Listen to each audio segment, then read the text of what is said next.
আচ্ছা, আজকে যেভাবে ক্লাসটা আমি একটু সাজাচ্ছি, আমাদের আসলে পুরো ক্লাসে নতুন সিলেবাস, তো আমরা কিন্তু আগের সিলেবাস অনুযায়ী ফলো করছি না। নতুন 2021 2 জানুয়ারি থেকে নতুন সিলেবাস পিএমআই নিয়ে আসছে, যেটা not actually base on PMBOK. আমরা অনেকেই জানি যে পিএমআই এর স্ট্যান্ডার্ড হচ্ছে পিএম বক। এর আগে বোধহয় বলেছিলাম, যেটা আসলে ওয়ার্ল্ডের সবচেয়ে আগের আসলে স্ট্যান্ডার্ড প্রজেক্ট ম্যানেজমেন্টের। তো সেটা 6th এডিশনে আছে এখন। ওটা আসলে এই বছরই 7th এডিশন হবে ওইটা। তো পরীক্ষা আসলে নট বেজ অন পিএম বক, পরীক্ষাটা হবে আসলে বেজ অন নতুন এক্সাম কন্টেন্ট আউটলাইন, যেটা আজকে আমরা শুরু করব। তো এখানে আসলে 36টা টপিক আছে এবং 5টা লেসন আছে। কোর্সটাকে সাজানো হয়েছে 5টা লেসনে এবং 36 টপিকসে। তার মানে প্রতিটা লেসনের আন্ডার অনেকগুলো টপিকস আছে। আর সব পুরা কন্টেন্টটাই সাজানো হয়েছে 3টা মেইন ডোমেইনে। সেই 3টা ডোমেইন হচ্ছে, যে 3টা ডোমেইন আসলে আমরা যারা প্রজেক্ট ম্যানেজার প্রফেশনে আছি, যারা এই 3টা ডোমেইনই প্রজেক্টে কাজ করি। একটা হচ্ছে পিপল ডোমেইন। তার মানে প্রজেক্ট করার সময় আমাদের পিপল নিয়ে অনেক ইন্টারাকশন থাকে। মানে প্রজেক্টে আসলে মেইন কোর তো আসলে পিপল। সো মানুষকে কিভাবে আমরা ডিল করবো, কিভাবে মানুষকে ম্যানেজ করবো, কিভাবে মানুষকে লিড করবো, সেইটা হচ্ছে একটা ক্যাটাগরি ডোমেইন। সেকেন্ড ডোমেইন হচ্ছে প্রসেস। হ্যাঁ, মানে আমরা যত প্রসেস ওরিয়েন্টেড হতে পারবো, তত আসলে আমরা বেটার ম্যানেজ করতে পারবো। সো সেই পার্সপেক্টিভ থেকে হচ্ছে প্রসেস। সো সেকেন্ড ডোমেইন হচ্ছে প্রসেস। সো আমরা প্রসেস রিলেটেড অনেক কিছু শিখবো, যে প্রসেসগুলো ফলো করলে আমরা আসলে বেটার প্রজেক্ট ম্যানেজ করতে পারবো। এবং আমরা যে পিএম বকের কথা বলতেছি, পিএম বক আসলে অ্যাকচুয়ালি প্রজেক্ট ম্যানেজমেন্টের প্রসেসগুলিকে ডিফাইন করছিল মানে আগের মানে এডিশনে। তো 6th এডিশনেও 49, যারা একটু বোধহয় জানি, 49 প্রসেস। আচ্ছা, এখানে কেউ আছেন নাকি যে পিএম বকের আগে পড়ছেন? পিএম বক আগে কেউ পড়েছি? আচ্ছা, রিতা পড়েছিলাম। রিতা পড়েছিলেন ডাইরেক্ট? রিতাটা পুরো পড়েছি, 2বার পড়েছি, আর পিএম বকটা কম পড়েছি আর কি। আচ্ছা আচ্ছা আচ্ছা, ঠিক আছে। শহীদুল ভাই পড়েছিলেন। আচ্ছা, যারা পড়েননি তাদের জন্য ভালো আর কি, তাহলে আমরা আসলে মানে ফ্রেশ ইয়া পাচ্ছি আর কি। কারণ যাদের আগে পড়ছে তাদের আসলে এখন অনেক বেশি ডিফিকাল্ট হয়ে যাচ্ছে এটা বোঝা, নতুন সিলেবাসটা। যেহেতু এখানে যারা পড়েন নাই তাদের সংখ্যা বেশি, আমার মনে হয় বেটার হবে আর কি, আন্ডারস্ট্যান্ড করতে, মানে বুঝতে সহজ হবে। আচ্ছা, তাহলে 3টা ডোমেইন, একটা হচ্ছে পিপল, একটা হচ্ছে প্রসেস, আর থার্ড হচ্ছে বিজনেস এনভায়রনমেন্ট। ঠিক আছে, বিজনেস এনভায়রনমেন্ট। কারণ আসলে প্রজেক্ট কোথায় হয়? কোন একটা এন্টারপ্রাইজে হয় বা গভর্নমেন্টের প্রজেক্ট হয়। তার মানে গভর্নমেন্টের কিন্তু একটা বিশাল enterprise. So enterprise, business environment, এই 3টা ডোমেইনে আসলে আমরা যারা প্রজেক্ট ম্যানেজ করছি, আমাদের সব কাজ কিন্তু এই 3টা ডোমেইন। সো পুরো সিলেবাসটাকে আসলে এই 3টা ডোমেইনে ভাগ করা হয়েছে। আর এবার পরীক্ষার প্রশ্ন আসবে এই 3টা ডোমেইন থেকে। হ্যাঁ, 50% কোশ্চেন আসবে প্রসেস থেকে, 42% কোশ্চেন আসবে হচ্ছে কোথা থেকে?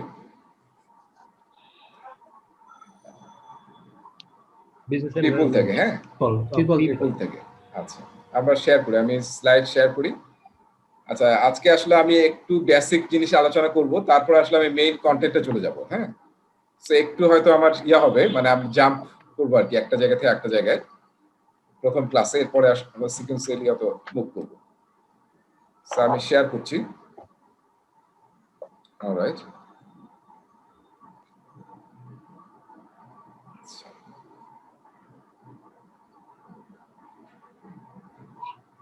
দেখা যাচ্ছে না মহাকাশ জানে? সরি,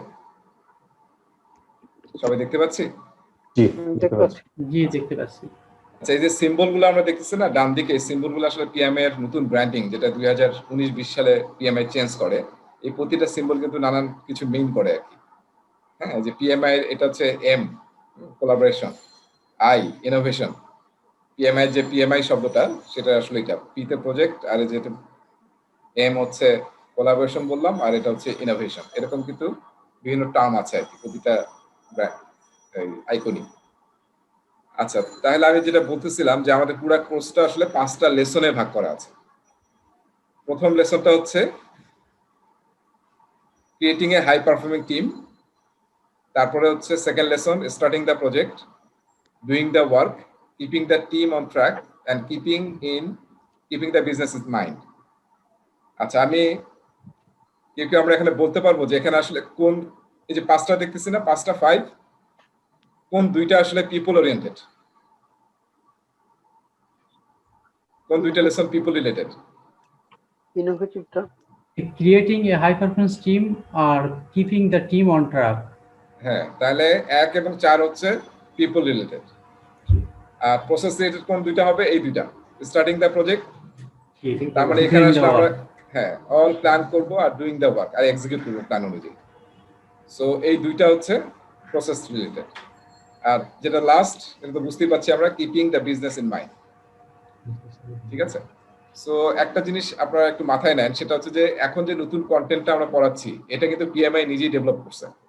এর আগে প্রেজেন্টেশন স্লাইড আমরা বানাইছি এবং আমরা সেটা পড়াইছি বেসড অন পিএমবক, এবং এটা ওপেন ছিল। কিন্তু এবার পিএমআই গ্লোবালি সেম কন্টেন্ট সবাইকে প্রোভাইড করেছে, সব ইনস্ট্রাক্টরকে, এবং এটা ম্যান্ডেটরি যে ক্লাসে যাতে ওইটা পড়ানো হয় এবং সবাই যাতে একই আমরা পেজে থাকতে পারি globally. So that is a nice initiative. মানে তাইলে আমরা যে নলেজটা শিখছি, যেটা আসলে কোনো গ্যাপ থাকবে না, সবাই আমরা একই নলেজ শিখতেছি। এবং আমি যে এটা পড়াচ্ছি আপনাদেরকে, এটা হচ্ছে আমাদের ইনস্ট্রাক্টরের স্লাইড, এর অ্যাগেন্স্টে কিন্তু একটা স্টুডেন্ট ম্যানুয়াল আছে, খুবই ডিটেইল। মানে এখানে যা পড়বো সেটা হচ্ছে জাস্ট ওই স্টুডেন্ট ম্যানুয়ালের স্লাইড কপি আর কি, পাওয়ার পয়েন্ট কপি। কিন্তু আসল ডকুমেন্টটা হচ্ছে প্রায় 400 পেজ, যেটাকে আমরা স্টুডেন্ট ম্যানুয়াল বলছি। সেইটা আসলে আপনাদের পড়তে হবে এটার সাথে সাথে। এইটা ফ্রিলি আপনাদেরকে আমি দিয়ে দেবো, এই যে যেটা আজকে লেকচার নিচ্ছি এটা আজকে আমি দিয়ে দেবো আপনাকে। স্টুডেন্ট ম্যানুয়াল নিয়ে আমরা পরে কথা বলবো, যে স্টুডেন্ট ম্যানুয়ালটা আসলে আমাদেরকে নিতে হবে আর কি। হ্যাঁ, সেটা আমি পরে আলোচনা করবো। আচ্ছা, এখন একটু বলি যে আসলে পুরা পিএমআই নতুন কোর্সটা লেসনে ভাগ করা, তাই না? লেসন, এবং 5টা লেসন আমরা দেখলাম। এই লেসনটা প্রতিটা লেসনের মধ্যে আবার কোথাও কোনো লেসনে 7টা টপিক, কোনটা লেসনে 9টা টপিক, 8টা টপিক, এরকম ভাবে টোটাল লেসনের মধ্যে 36টা টপিক আছে। সো এই কোর্সটা হায়ারার্কিটা কিরকম, যে লেসন, তার ভিতরে 7টা বা 8টা টপিক, এবং প্রতিটা টপিকের মধ্যে নলেজ ব্লকস মানে ওই টপিকে যে বিষয়গুলো আমাদের জানা দরকার অ্যাজ এ প্রজেক্ট ম্যানেজার, সেইটা, বিভিন্ন ইনফরমেশন, নলেজ, আর তারপর হচ্ছে গাইডলাইন্স, এবং লাস্টে সেই নলেজের সামারি একটা গাইডলাইন দিয়ে দিচ্ছে পিএমআই, যে আমরা এই নলেজগুলো কিভাবে আমাদের প্রজেক্টে ইউজ করব। সেটার গাইডলাইন হচ্ছে নলেজ ব্লকসের পরে। আর লাস্টে একটা অ্যাক্টিভিটিস আছে, প্রতিটা টপিকের এগেনস্টে মানে কয়েকটা করে অ্যাক্টিভিটিস আছে। অ্যাক্টিভিটিস মানে আসলে আমরা যে কনসেপ্টগুলো শিখলাম সেটা আসলেই বুঝতে পারছি কিনা, ঠিকমতো শিখতে পারছি কিনা, সেটা হচ্ছে অ্যাক্টিভিটিস। আর প্রতিটা লেসন শেষ হওয়ার পরে একটা করে মক এক্সাম আছে। হ্যাঁ, 20টা থেকে 27টা 28টা পর্যন্ত প্রশ্ন আছে, যেটা আসলে পিএমআই এর এক্সামে আমরা যেরকম কোশ্চেন পাবো সেই টাইপের কোশ্চেন আছে। এটা প্রতিটা লেসনের এগেনস্টে আমরা পাবো। সেইভাবে আসলে আমাদের কোর্সটা সাজানো। আচ্ছা, এখন আমরা আমাদের মেইন কন্টেন্টে যাওয়ার আগে আমি একটু বেসিক কন্টেন্ট নিয়ে আলোচনা করব। সেটা হচ্ছে এইটা, আমি একটু ওপেন করব। এটা ফাউন্ডেশন কিছু এলিমেন্ট আমার জানা দরকার। জাস্ট আমি কয়েকটা স্লাইড, এটা আসলে পিএমবকের প্রথম চ্যাপ্টার থেকে আমি একটু পড়াচ্ছি, পিএমবকের প্রথম চ্যাপ্টার থেকে, কারণ এই ফাউন্ডেশন নলেজটা আমাদের দরকার একটু। দেখতে পাচ্ছেন আমরা ফাউন্ডেশন এলিমেন্টস? জি জি। ওকে, ফাইন। সো আমরা আসলে প্রথমে দরকার প্রজেক্টের ডেফিনেশনটা জানা। এটা মোস্ট প্রবলি সবাই জানি যে প্রজেক্ট, আমি একটু বোল্ড করছি ইম্পর্টেন্ট জায়গাগুলো, যে project is a temporary endeavour undertaken to create a unique product, service or result. ঠিক আছে? সেখানে কয়েকটা বিষয়ে ক্যারেক্টারিস্টিক কিন্তু আমাদের ডিফিনিশন থেকে একটু বুঝতে হবে। 1 নম্বর হচ্ছে প্রজেক্ট করা হয় কেন, মানে এটার আউটপুট বা ডেলিভারেবল হবে unique product, service or result or combination of any 2 or 3 মানে বলতেছে এইটা আমরা প্রোডাক্ট বানালাম, এর সাথে সাথে হয়তো কোনো রেজাল্টও আসলো, কিংবা কোনো সার্ভিসও হলো, বা সার্ভিসের সাথে রেজাল্ট। সো প্রোডাক্ট তৈরি করতে পারি আমরা, সার্ভিস তৈরি করার জন্য প্রজেক্ট করতে পারি, বা কোনো একটা রেজাল্ট, যেমন আমরা কোনো একটা রিসার্চ করে একটা ডকুমেন্ট পাবলিশ করলাম, হ্যাঁ, রিসার্চের রেজাল্ট পাবলিশ করলাম, that is also a project. অথবা কম্বিনেশন হতে পারে, এই 3টা কম্বিনেশন হতে পারে। এটা হচ্ছে 1 নম্বর ক্যারেক্টারিস্টিক প্রজেক্টের। সেকেন্ড ক্যারেক্টারিস্টিক হচ্ছে প্রজেক্ট হচ্ছে টেম্পোরারি এন্ডেভিওর। ঠিক আছে? এটা মানে কি বুঝি আমরা টেম্পোরারি এন্ডেভিওর মানে? এন্ডেভিওর মানে মানে একটা শব্দটা কি? নির্দিষ্ট যেটা সময় একটা- পর্যন্ত এটা ডেফিনিট স্টার্ট এবং এন্ড চলবে। ডেট থাকবে। আচ্ছা, স্টার্ট এবং এন্ড থাকবে। আর আমরা এন্ডেভিওর বলতেছি, এন্ডেভিওর মানেটা কি আসলে? উদ্যোগ। উদ্যোগ নেওয়া, এক একটা মানে ইনিশিয়েটিভ নেওয়া ইনিশিয়েটিভ এবং কাজ করা। এটা বসে বসে ইনিশিয়েটিভ নিলে হবে না আর কি, যে আমরা শায়দ বসে বসে ইনিশিয়েটিভ নিচ্ছি, এটা না। মানে উই হ্যাভ টু ওয়ার্ক, ঠিক আছে? কেন? যাতে আমরা এই যে প্রোডাক্ট সার্ভিস রেজাল্টটা তৈরি করতে পারি। আর এটা টেম্পোরারি মানে হচ্ছে যে অবশ্যই একটা স্টার্ট এবং ফিনিশ ডেট থাকবে প্রজেক্টের। এটা এরকম যাতে না হয় আনলিমিটেড টাইমের জন্য প্রজেক্ট হচ্ছে, there is no end, no end, তাহলে কিন্তু প্রজেক্ট হবে না সেটা। এখানে একটু পার্থক্য আমাদের বুঝতে হবে প্রজেক্ট এবং অপারেশনের মধ্যে। অপারেশন মানে যে কাজটা আমরা ডে টু ডে করি এবং যেটা কখনো স্টপ হয় না, কোনো এন্ড নাই। যেমন একটা ব্যাংক তার ব্যাংকিং চালিয়ে যাচ্ছে যতদিন পর্যন্ত প্রফিটেবল হবে, ব্যাংকটা প্রফিটেবল থাকবে। There is no targeted end date, যে আমি 2050 সালে গিয়ে পুয়ালি ব্যাংক বন্ধ করে দেবো।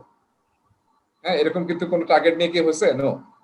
সো অপারেশন মানে হচ্ছে যতদিন প্রফিট থাকবে, শেয়ার হোল্ডারের ইন্টারেস্ট থাকবে, মার্কেটে ডিমান্ড থাকবে, ততদিন পর্যন্ত আমরা অপারেশন চালিয়ে যাবো। এবং operation generally same thing we are doing everyday. আর প্রজেক্ট হচ্ছে অবশ্যই স্টার্ট এবং এন্ড ডেট থাকবে, ঠিক আছে? এবং অবশ্যই ইউনিক প্রোডাক্ট সার্ভিস অথবা রেজাল্ট দিতে হবে। আর 3 নম্বর ক্যারেক্টারিস্টিক হচ্ছে প্রজেক্টস ড্রাইভ চেঞ্জ। এইটা খুবই ইম্পর্টেন্ট। আমরা যখনই কোনো চেঞ্জ ইমপ্লিমেন্ট করতে যাই তখন আসলে traditional just day to day operation দিয়ে কিন্তু চেঞ্জটা ম্যানেজ করা যায় না, যখন আমরা বড় চেঞ্জ ইমপ্লিমেন্ট করি কোনো অর্গানাইজেশন। এই জন্য প্রজেক্ট ম্যানেজমেন্টের একটা বই বলা হয়েছে, project is the means through which we implement change in the organization. Project is the means through which we implement change in the organization. So আমরা যখন কোনো বড় ইনিশিয়েটিভ নেই, কোনো একটা চেঞ্জ করি, নতুন একটা প্রোডাক্ট নিয়ে আসবো বা প্রোডাক্টটা আপডেট করবো, তখন কিন্তু আমরা আসলে প্রজেক্ট করি। আর 4 নম্বর পয়েন্টটা সবচেয়ে ইম্পর্টেন্ট পয়েন্ট, সেটা হচ্ছে project enable business value creation. আমরা কেন প্রজেক্ট করি আসলে? প্রজেক্ট কিন্তু আলাদা এফোর্ট দেওয়া, ক্যাপিটাল বাজেটিং হয় প্রজেক্টে, আলাদা টাকা পয়সা খরচ করছি, আলাদা এফোর্ট দেওয়া হচ্ছে, এক্সট্রা এফোর্ট দেওয়া হচ্ছে। কেন? মেইন রিজন হচ্ছে আমরা যাতে আরো বিজনেস ভ্যালু ক্রিয়েট করতে পারি। একটা অর্গানাইজেশন কেন প্রজেক্ট নেয়? বিজনেস ভ্যালু ক্রিয়েট করার জন্য। সেই বিজনেস ভ্যালু কিন্তু ট্যানজিবল হতে পারে, ইনট্যানজিবল হতে পারে। সো আমরা এই যে নতুন কন্টেন্ট দেখবো এখন, মানে এটার পরে, নতুন কন্টেন্টে কিন্তু মেইন যে শিফটিংটা হয়েছে পিএমআই, সেটা হচ্ছে যে আমরা আসলে পিএমবক ছিল প্রসেস ওরিয়েন্টেড, এবার আমরা সেই প্রসেস ওরিয়েন্টেড থেকে বের হয়ে আমরা বলতেছি আমরা হব ভ্যালু ওরিয়েন্টেড। মানে প্রজেক্ট থেকে কত quickly we can create value for our customers, for our stakeholders, সেটা হচ্ছে মেইন ফোকাস। আগে পিএমবকের ফোকাস ছিল কিভাবে প্রজেক্টগুলো প্রসেস ওরিয়েন্টেড হবে, নট ভ্যালু ড্রিভেন। কিন্তু এখন আমরা বলতেছি যে হ্যাঁ, প্রসেস আমাদেরকে হেল্প করবে, বাট এটা না যে আমরা শুধু মানে জাস্ট ফলো দ্য প্রসেস বা ডুইং দ্য প্রসেস। নো, আমাদের ফোকাস হবে নট অনলি প্রসেস, আমাদের মেইন ফোকাস হবে business value creation for our customers, for our stakeholders. ঠিক আছে? জি। সো এই কয়েকটা হচ্ছে আমাদের ক্যারেক্টারিস্টিক্স। আমাদের মাইন্ডসেট কিন্তু ভ্যালু ড্রিভেন হতে হবে যারা আমরা প্রজেক্টে কাজ করি। কত early we can create value, এটি নিয়ে আমি অনেকবার কথা বলবো। সো যাতে আমাদের মাথায় চলে আসে যে আসলে আমাদেরকে এখন ভ্যালু ফোকাস হতে হবে, নট প্রসেস ফোকাস। প্রসেসে এখানে একটু জাস্ট প্রসেসে ইমপ্রুভমেন্ট হলে তো আসলে ভ্যালু আসবেই, মানে ভ্যালুটা তখন হয় এন্ড রেজাল্ট, বাট যদিও আমরা ওটাতে ফোকাস করতেছি না। বাট আপনি এখন বলছেন যে ভ্যালুটা ওই একই জিনিস আর কি। হ্যাঁ, ঠিক আছে। আচ্ছা, এখানে আমরা একটা ছোট্ট কার্টুন টাইপ দেখছি যে দেখেন প্রজেক্ট ম্যানেজার হচ্ছে, this guy is the project manager. হ্যাঁ, একজন জিজ্ঞাসা করছে is your project in a good shape?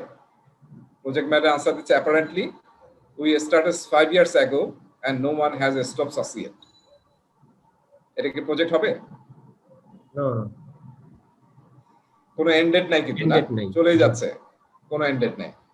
So project satisfy করার জন্য, কোনো একটা ইনিশিয়েটিভ প্রজেক্ট হিসেবে স্যাটিসফাই করার জন্য মেইনলি দুইটা ক্যারেক্টারিস্টিক থাকতে হবে। একটা হচ্ছে অবশ্যই কোনো ডেলিভারেবল তৈরি করতে হবে সেই ইনিশিয়েটিভ থেকে, আর সেকেন্ড হচ্ছে তার সেটার স্টার্ট এবং এন্ড ডেট থাকতে হবে। আচ্ছা, এরপরে আসি আমরা নেক্সট স্লাইডে। এটা কার ছবি? টেম্পোরারি ইন্টারভিউর who's she? This beautiful lady কে? মমতাজ বেগম। হ্যাঁ, মুমতাজ, ঠিক আছে, যার জন্য শাহজাহান তাজমহল বানিয়েছিল, right? So Taj Mahal is a project, তাই না?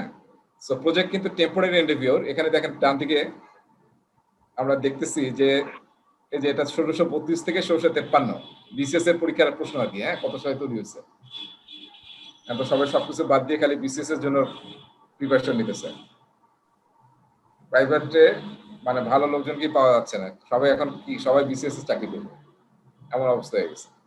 ইউনিভার্সিটিতে পাশ করার আগেই লোকজন মানে, এটা আমি জানি না, আমার সময় দেখছি যে সেকেন্ড ইয়ার থার্ড ইয়ারে দেখতাম যে কোনো কোনো ভাইয়া মানে শহীদুল দলে থাকতে দেখছি যে সে আসলে একদম দেখি যে সেকেন্ড থার্ড ইয়ার থেকে সে খালি বিসিএস এর বই পড়ে, মানে নিজের ক্লাসের কোনো বই পড়ে না, তার টেবিলে খালি বিসিএস এর বই। এখন তো আরো দুরবস্থা মনে হয়। হ্যাঁ, তো যাই হোক, আমি এখান থেকে যেটা বলতে যাচ্ছি যে প্রজেক্ট হচ্ছে এন্ডেভিওর, টেম্পোরারি এন্ডেভিওর, যেটা এই যে 22-23 বছর ধরে আমরা তাজমহল তৈরি করার জন্য করা হয়েছে, কিন্তু ওটা যে প্রোডাক্টটা তৈরি হয়েছে, আউটপুটটা তৈরি হচ্ছে, that is actually lasting for centuries. ঠিক আছে, এখানে খুব ইম্পর্টেন্ট একটা কনসেপ্ট আছে, সেটা হচ্ছে প্রজেক্ট শর্ট টার্ম, কিন্তু প্রজেক্ট যে প্রোডাক্ট বা রেজাল্ট বা আউটপুট তৈরি করে সেটা লং টার্ম। যেমন আমরা যদি মিশরের পিরামিড চিন্তা করি, কয়েক হাজার বছর ধরে আছে, তাই না? তারপর আমরা সায়েন্স মানে গবেষণা থেকে যেসব রেজাল্ট তৈরি করি, নিউটনের রুল বা গ্যালিলিওর সূত্র, ওগুলো কিন্তু আমরা এখনো ইউজ করতেছি, তাই না? So lasting for centuries. So এখানেই একটা কনসেপ্ট আমাদের ঠিক করতে হবে, সেটা হচ্ছে প্রজেক্ট লাইফ সাইকেল। মানে প্রজেক্টের শুরু থেকে শেষ পর্যন্ত বিভিন্ন ফেজে আমরা ভাগ করি প্রজেক্টটাকে ম্যানেজ করার জন্য। মানুষের যেমন ফেজ থাকে মানুষের লাইফের, সো প্রজেক্টের ওই শুরু থেকে শেষ পর্যন্ত বিভিন্ন কাজগুলোকে আমরা বলতেছি প্রজেক্ট লাইফ সাইকেল। এবং প্রজেক্ট লাইফ সাইকেলকে জেনারেলি বিভিন্ন ফেজে ভাগ করা হয় কাজের সুবিধার জন্য। সো প্রজেক্ট লাইফ সাইকেল হচ্ছে শর্ট টার্ম, কিন্তু প্রোডাক্ট লাইফ সাইকেল আমরা তাজমহলের এক্সাম্পল থেকে দেখলাম এটা আসলে অনেক সময় নেভার এন্ডিং হতে পারে। আচ্ছা, আমরা কিন্তু একটা ক্যারেক্টারিস্টিক বলছিলাম যে প্রজেক্ট ড্রাইভ চেঞ্জ। এখানে একটা দেখেন অ্যাবস্ট্রাক্ট একটা ছবি দেখানো হয়েছে, এখানে ছবিটা পিএমবক 6 এডিশন থেকে নেওয়া।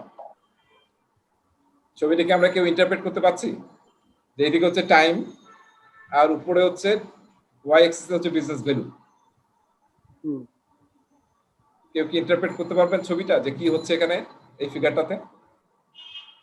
Projects drive change and create business value, ওই দুইটা পয়েন্টকে এখানে ইন্ডিকেট করা হয়েছে। কেউ ব্যাখ্যা করতে পারবেন?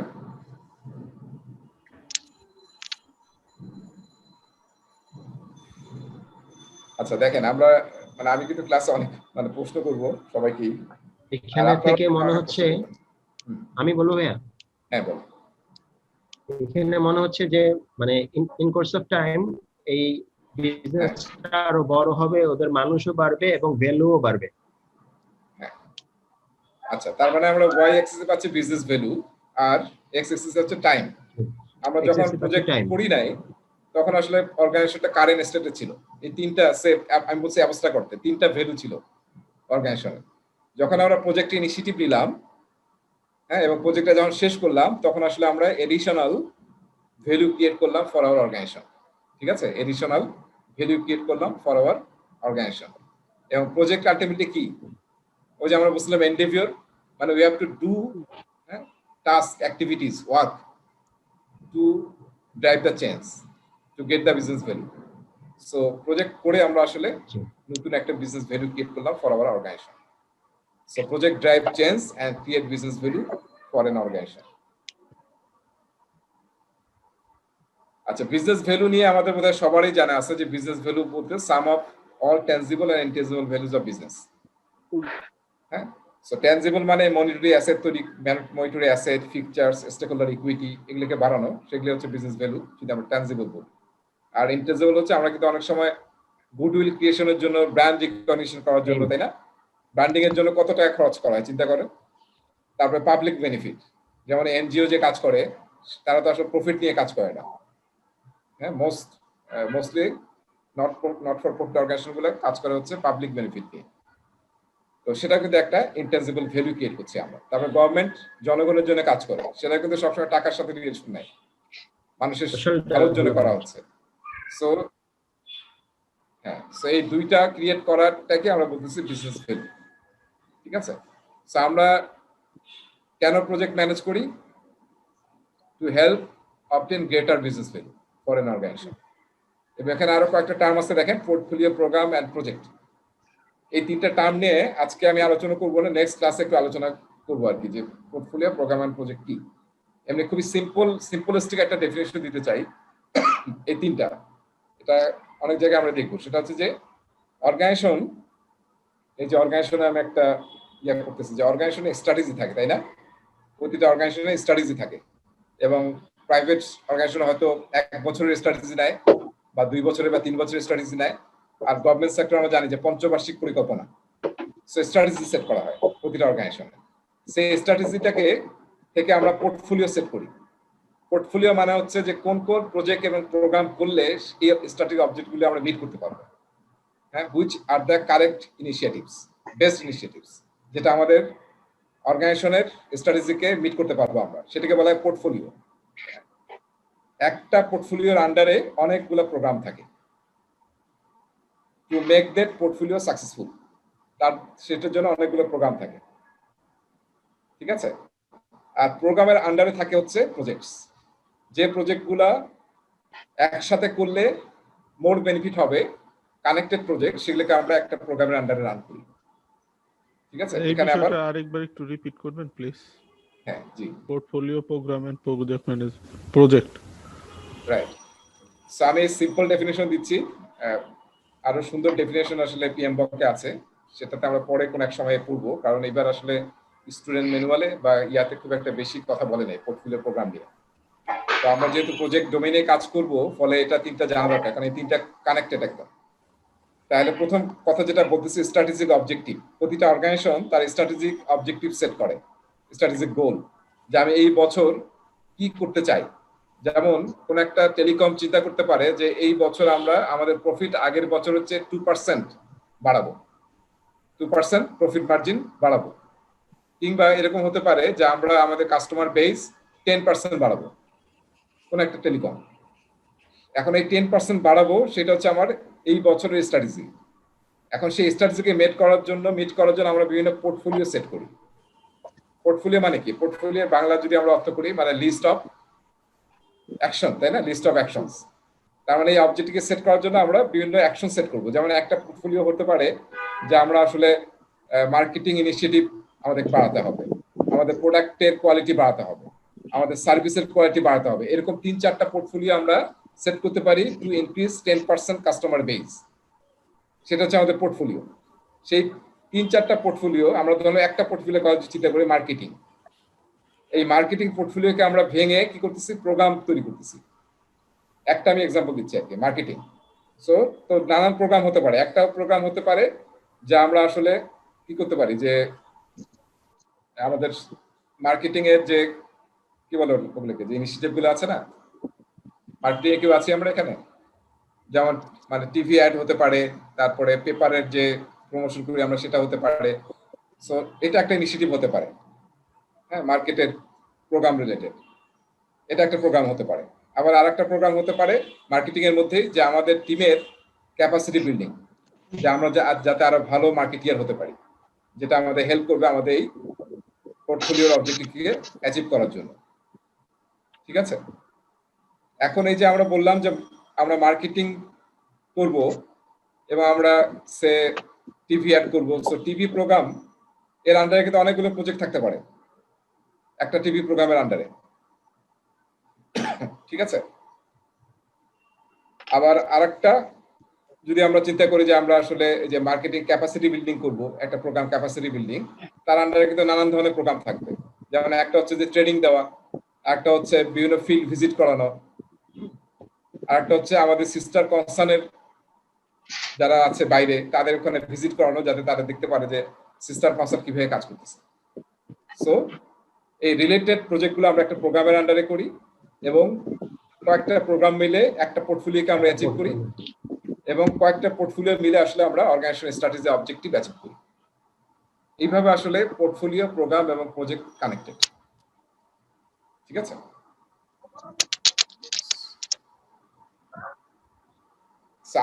আমাদের ডোমেইন আসলে প্রজেক্ট নিয়ে। আমরা পিএমবক কিন্তু আসলে পোর্টফোলিও নিয়ে একটা আলাদা স্ট্যান্ডার্ড আছে, যেটা নাম হচ্ছে portfolio management, standard for portfolio management. Program নিয়ে আলাদা স্ট্যান্ডার্ড আছে পিএমআই, আর আমাদের ফোকাস হচ্ছে প্রজেক্ট নিয়ে, আসলে প্রজেক্ট ম্যানেজমেন্ট নিয়ে। এবং পিএম বকটা লেখা হয়েছে প্রজেক্ট ম্যানেজমেন্ট করার জন্য, সিঙ্গেল প্রজেক্ট ম্যানেজমেন্ট করার জন্য। যদি প্রোগ্রাম নিয়ে পড়াশোনা করতে চান তাহলে আসলে প্রোগ্রাম ম্যানেজমেন্টে আলাদা স্ট্যান্ডার্ড পিএমআই থেকে আছে, এবং দুইটার আলাদা সার্টিফিকেশন আছে। প্রজেক্ট ম্যানেজমেন্টের সার্টিফিকেশন হচ্ছে পিএমপি, যেটা আমরা করতেছি, to be a good project manager. আর প্রোগ্রাম ম্যানেজমেন্টের জন্য সার্টিফিকেশন আছে যেটা হচ্ছে পিজিএমপি, প্রোগ্রাম ম্যানেজমেন্ট প্রফেশনাল। আর পোর্টফোলিওর জন্য একটা সার্টিফিকেশন আছে, সেটা হচ্ছে PFMP, portfolio management professional. So এগুলো আসলে আরো সিনিয়র রোল, পোর্টফোলিও একদম মানে সি লেভেলের লোকজন আসলে পোর্টফোলিও নিয়ে কাজ করে। সো ওইরকম এক্সপিরিয়েন্স না থাকলে আপনি আসলে পরীক্ষাও দিতে পারবেন না। প্রোগ্রাম এবং পোর্টফোলিওতে পরীক্ষায় বসার জন্য 15 ইয়ার্স প্রোগ্রাম এবং পোর্টফোলিও ম্যানেজমেন্ট এক্সপিরিয়েন্স থাকতে হবে, 15 বছরের। ঠিক আছে? আর আমরা জানি যে পিএমপি দেওয়ার জন্য 3 বছরের প্রজেক্ট এক্সপিরিয়েন্স লাগে।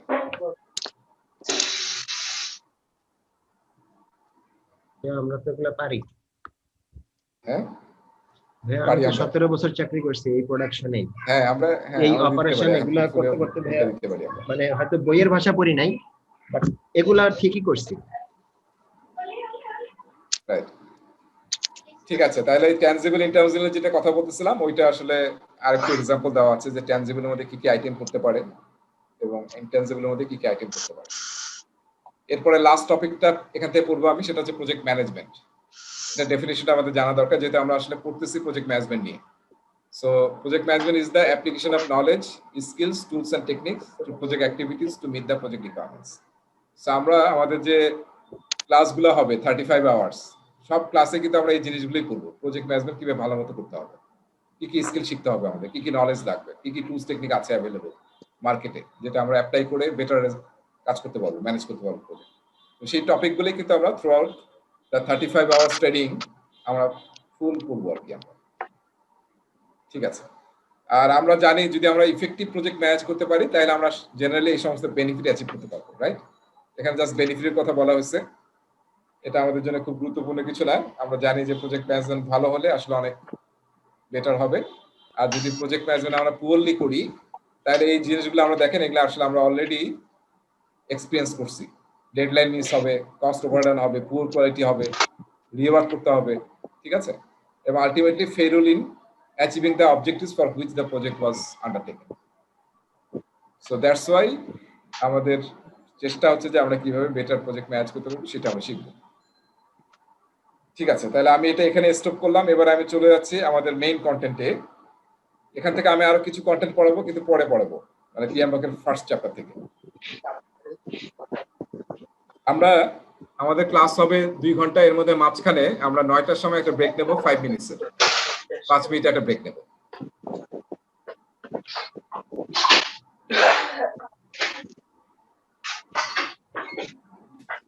ওকে,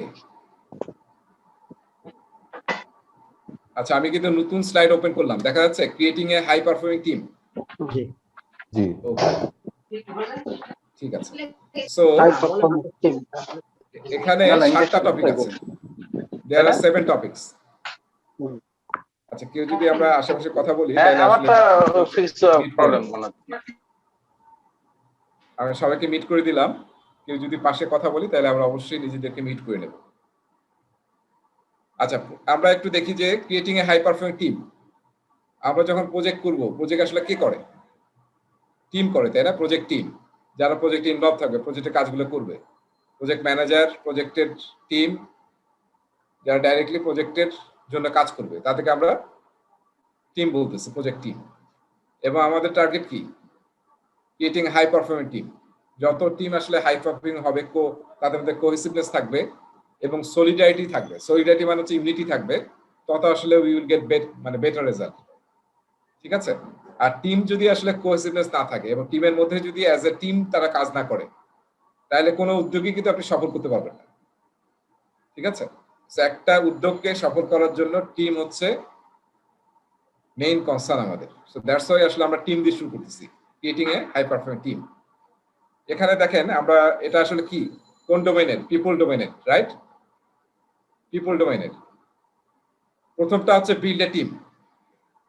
আমরা টিম তৈরি করব, যে আমাদের প্রজেক্টে কাজ করার জন্য কি ধরনের টিম লাগবে, কি টাইপের স্কিল সেট লাগবে, কোন ধরনের রেসপন্সিবিলিটি কম্পিটেন্সের লোক লাগবে, সেটা আমরা বিল্ড এ টিমে দেখব করব। সেকেন্ড হচ্ছে ডিফাইন টিম গ্রাউন্ড রুলস। এই যে এটা খুবই ইম্পর্টেন্ট। আমরা যখন একটা টিম কাজ করব তখন যদি we do not set any ground rules অথবা টিম নর্মস অথবা এটাকে আমরা বলতে পারি টিম চার্টার, তাহলে কিন্তু আসলে মাঝে মাঝে দেখা যাবে কনফ্লিক্ট হবে, আন্ডারস্ট্যান্ডিং এ গ্যাপ হবে, ডিসএগ্রিমেন্ট হবে, যেটা আমাদের পারফরমেন্সকে সাংঘাতিকভাবে কি হ্যাম্পার করবে। সো এই জন্য প্রতিটা খেলা, আপনি যদি খেলা দেখেন, ক্রিকেট খেলা, ফুটবল খেলা, সবগুলোর গ্রাউন্ড রুলস আছে না? সব খেলারই কিন্তু গ্রাউন্ড রুলস আছে, বা প্লে বুক বলি আমরা, প্লে বুক মানে খেলার নিয়মটা কি। সো নিয়ম যদি না থাকে তাহলে কিন্তু খেলা ঠিকমতো খেলতে পারবেন না। আপনারা খেলছেন না, এই দেখেন ছোট বাচ্চাদের খেলা দেখেন, বা আমরা যখন ছোট ছিলাম কিডস, তখন যখন আমরা খেলতাম দেখবেন যে ক্রিকেট খেলা ধরেন, হাঁটুতে লাগলেই এলবি, এটা স্টাম্প সোজা হচ্ছে নাকি হয় নাই এটা কিছু নাই, হাঁটুতে লাগলে সবাই আউট আউট। তো দেখবেন যে ছোট বাচ্চারা যারা আরো ছোট, ধরেন 9, 10, 11, 12 বছর বয়স, 13, 14, তারা দেখবেন যে খেলার চেয়ে ঝগড়াই বেশি করতেছে, বিকজ কোনো গ্রাউন্ড রুলস নাই, যে যেরকম বলতেছে। সো আমরা যখন একটা টিম, প্রফেশনাল টিম কাজ করবে প্রজেক্টে, তখন অবশ্যই আমাদেরকে গ্রাউন্ড রুলস সেট করতে হবে, এবং সেটা যে ডকুমেন্টে সেট করা হয় সেই ডকুমেন্টটাকে বলা হয় টিম চার্টার। আচ্ছা, এরপরে 3 নম্বর হচ্ছে নেগোশিয়েট প্রজেক্ট এগ্রিমেন্টস। আমাদেরকে সবাই আসলে নেগোসিয়েশন এক্সপার্ট হতে হবে, কারণ আপনাকে স্টেক হোল্ডারের সাথে নেগোশিয়েট করতে হবে, তারপর আপনার টিমের সাথে নেগোশিয়েট করতে হবে, অর্গানাইজেশনের লোকজনের সাথে নেগোশিয়েট করতে হবে। তো আপনাকে সেটা নিয়ে এক্সপার্ট হতে হবে, সেটা নিয়ে আমরা আলোচনা করব। Empower team members and stakeholders. Empowerment is very important, right? এক সময় হয়তো ইম্পর্টেন্ট ছিল না, কিন্তু এখন ভেরি ইম্পর্টেন্ট, কারণ আমরা প্রজেক্ট ম্যানেজমেন্ট করি আসলে কোন এনভায়রনমেন্টে? আমাদের আসলে আশেপাশের বেশিরভাগ ওয়ার্কারই হচ্ছে নলেজ ওয়ার্কার, এবং নলেজ ওয়ার্কারদের কাছ থেকে আপনি বেশি ভালো রেজাল্ট পাবেন যখন তাদেরকে এম্পাওয়ার করবেন। ঠিক আছে? সো আমরা কিভাবে আমাদের টিম মেম্বারকে এম্পাওয়ার করবো, স্টেক হোল্ডারদেরকে এম্পাওয়ার করবো, সেটাই টপিকে আলোচনা করবো। সো এখানে 7টা টপিক কিন্তু। তারপরে train team members and stakeholders. যদি আমাদের কোনো স্কিল গ্যাপ থাকে তাহলে আমার টিমের মধ্যে ট্রেনিং দিয়ে সেটাকে স্কিল গ্যাপটা ফিল আপ করতে হবে। ভার্চুয়াল টিম, এই যে কোভিড এসে কিন্তু আমরা ভার্চুয়াল টিম নিয়ে টুকটাক কথাবার্তা বলতাম আমরা, কিন্তু কোভিড আমাদেরকে শিখাইছে যে আসলে কিভাবে পুরো ওয়ার্ল্ডকে রান করতে হয় ভার্চুয়ালি। ঠিক আছে? সো দেখেন একদম আমাদের স্কিলের যে গ্যাপ ছিল সেটা শিফট করে কোথায় চলে গেছে। এবং আপনি খেয়াল করবেন, আপনার বাচ্চারা নিশ্চয়ই বাচ্চারা আছে, দেখেন স্কুল কলেজের টিচাররা, ম্যাডামরা কিভাবে আসলে কত স্মার্ট, যারা আইটি কিছু জানতো না, কত স্মার্টলি ক্লাস নিচ্ছে বাচ্চারা।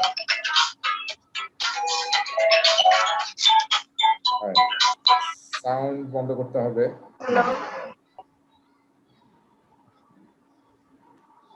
আচ্ছা, এরপরে আমরা আরো 2টা টপিক দেখবো। একটা হচ্ছে বিল্ড শেয়ার্ড আন্ডারস্ট্যান্ডিং। লাস্ট টপিকটা হচ্ছে build shared understanding about the project. এটা হচ্ছে লাস্ট টপিক হবে আমাদের, এবং এটা আসলে সবচেয়ে বড় টপিক এবং সবচেয়ে ইম্পর্টেন্ট টপিক এই লেসনের। তাহলে লেসনের অবজেক্টিভ হচ্ছে ওই 7টা টপিক পড়ানো হবে। 7টাকে আসলে একটু ডিফারেন্ট ভাবে লেখা হয়েছে অবজেক্টিভ বলার জন্য আর কি। যেমন আমরা প্রথমটা পড়বো, determine project team member requirements, appraise team skills and maintain team knowledge transfer. এই 3টা হচ্ছে আমাদের মেইন অবজেক্টিভ প্রথম লেসনটার জন্য। আমি আর অন্যগুলো রিড আউট না করে আমি আসলে প্রথম টপিকে যাচ্ছি। টপিকে বিল্ড টিম। হ্যাঁ, তাহলে আমাদের প্রথম টপিক হচ্ছে টিম তৈরি করা। আচ্ছা, আমরা এটা যেহেতু এটা প্রথম টপিক, সেই জন্য আসলে কিছু ইন্ট্রোডাক্টরি আলোচনা আছে এখানে, যেটা আমি অলরেডি ডিসকাস করছি, যে এখন ওয়ার্ল্ডে 1 মিলিয়নের বেশি পিএমপি আছে, এবং এইটা প্রজেক্ট ম্যানেজমেন্টের সবচেয়ে পপুলার সার্টিফিকেশন এবং নাম্বার 1 গ্লোবাল সার্টিফিকেশন, এবং this certification is applicable in any industry. আর আমরা যেটা একটু আগে বললাম যে 3টা ডোমেইনে আসলে পরীক্ষা প্রশ্ন আসবে, এবং পিপল ডোমেইন থেকে 42% কোশ্চেন আসবে, প্রসেস ডোমেইন থেকে আসবে 50%, আর বিজনেস এনভায়রনমেন্ট থেকে আসবে 8%। টোটাল 100% প্রশ্ন আমরা এইভাবে পাবো। আর মনে রাখতে হবে, যখন পরীক্ষার রেজাল্ট দিবে, রেজাল্টে কিন্তু আপনি এই 3টা ডোমেইনেই পাস করতে হবে। কোনো ডোমেনে যদি ফেল করেন তাহলে কিন্তু ফেল। সো আপনার যখন রেজাল্ট পাবেন পরীক্ষা তখন আসলে দেখাবে যে আসলে কোন ডোমেনে আপনি কিরকম পারফর্ম করছেন। কোনো নাম্বার দিবে না, হ্যাঁ, 4টা ক্যাটাগরিতে রেজাল্ট পাবলিশ হয়। একটা হচ্ছে নিডস ইমপ্রুভমেন্ট, একটা ক্যাটাগরি হচ্ছে নিডস ইমপ্রুভমেন্ট, আর একটা হচ্ছে টার্গেট, একটা হচ্ছে বিলো টার্গেট, আর একটা হচ্ছে অ্যাভব টার্গেট এটি। সো প্রতিটার রেজাল্ট কিন্তু এইভাবে দিবে যে আপনি কোনটাতে কি পাইছেন। একটাতে টার্গেট পাইছেন, একটাতে অ্যাভব টার্গেট পাইছেন, আর একটাতে টার্গেট পাইছেন। এরকম 3টা কিন্তু দেখাবে যে আপনি কোন ডোমেনে কিরকম পারফর্ম করছেন। কোন ডোমেনে যদি নিডস ইমপ্রুভমেন্ট পান তাহলে আপনি তাহলে পাস করবেন না, আসলে ফেল। ঠিক আছে, তার মানে আপনাকে আসলে টার্গেট করতে হবে যাতে প্রতিটা ডোমেনে অ্যাটলিস্ট ইউ গেট টার্গেট। কারণ বিলো টার্গেটও দেখা যাবে যে একটা বা দুইটা যদি বিলো টার্গেট হয়ে যায়, তাহলে ফেল করে ফেলবে। সেই জন্য আমাদের অ্যাভব টার্গেট এবং টার্গেট করতে হবে আসলে টু পাস দ্য এক্সাম। আচ্ছা, এই রেজা ভাই আগে 5টার ভিতর 3টা ছিল না পাস করতে হতো? না, 5টাতে পাস করতে হতো। আগে কি 5টাই ছিল? হ্যাঁ, আগে 5টা ডোমেন ছিল, 5টাতেই পাস করতে হতো। Initiation, planning, execution, monitoring, control, closing, 5টা ডোমেনই আপনাকে পাস করতে হবে আর কি আগের অনুযায়ী। আচ্ছা, আর এখন 3টা যেহেতু, তাহলে 3টাতে পাস করতে হবে। আচ্ছা, এইটা আমার একটু ব্যাখ্যা দরকার আছে, ডোমেইন, টাস্ক এবং এনাবেলার। এই যে ইসিও মানে কি বুঝতেছে কেউ? ইসিও মানে কি? What is ইসিও?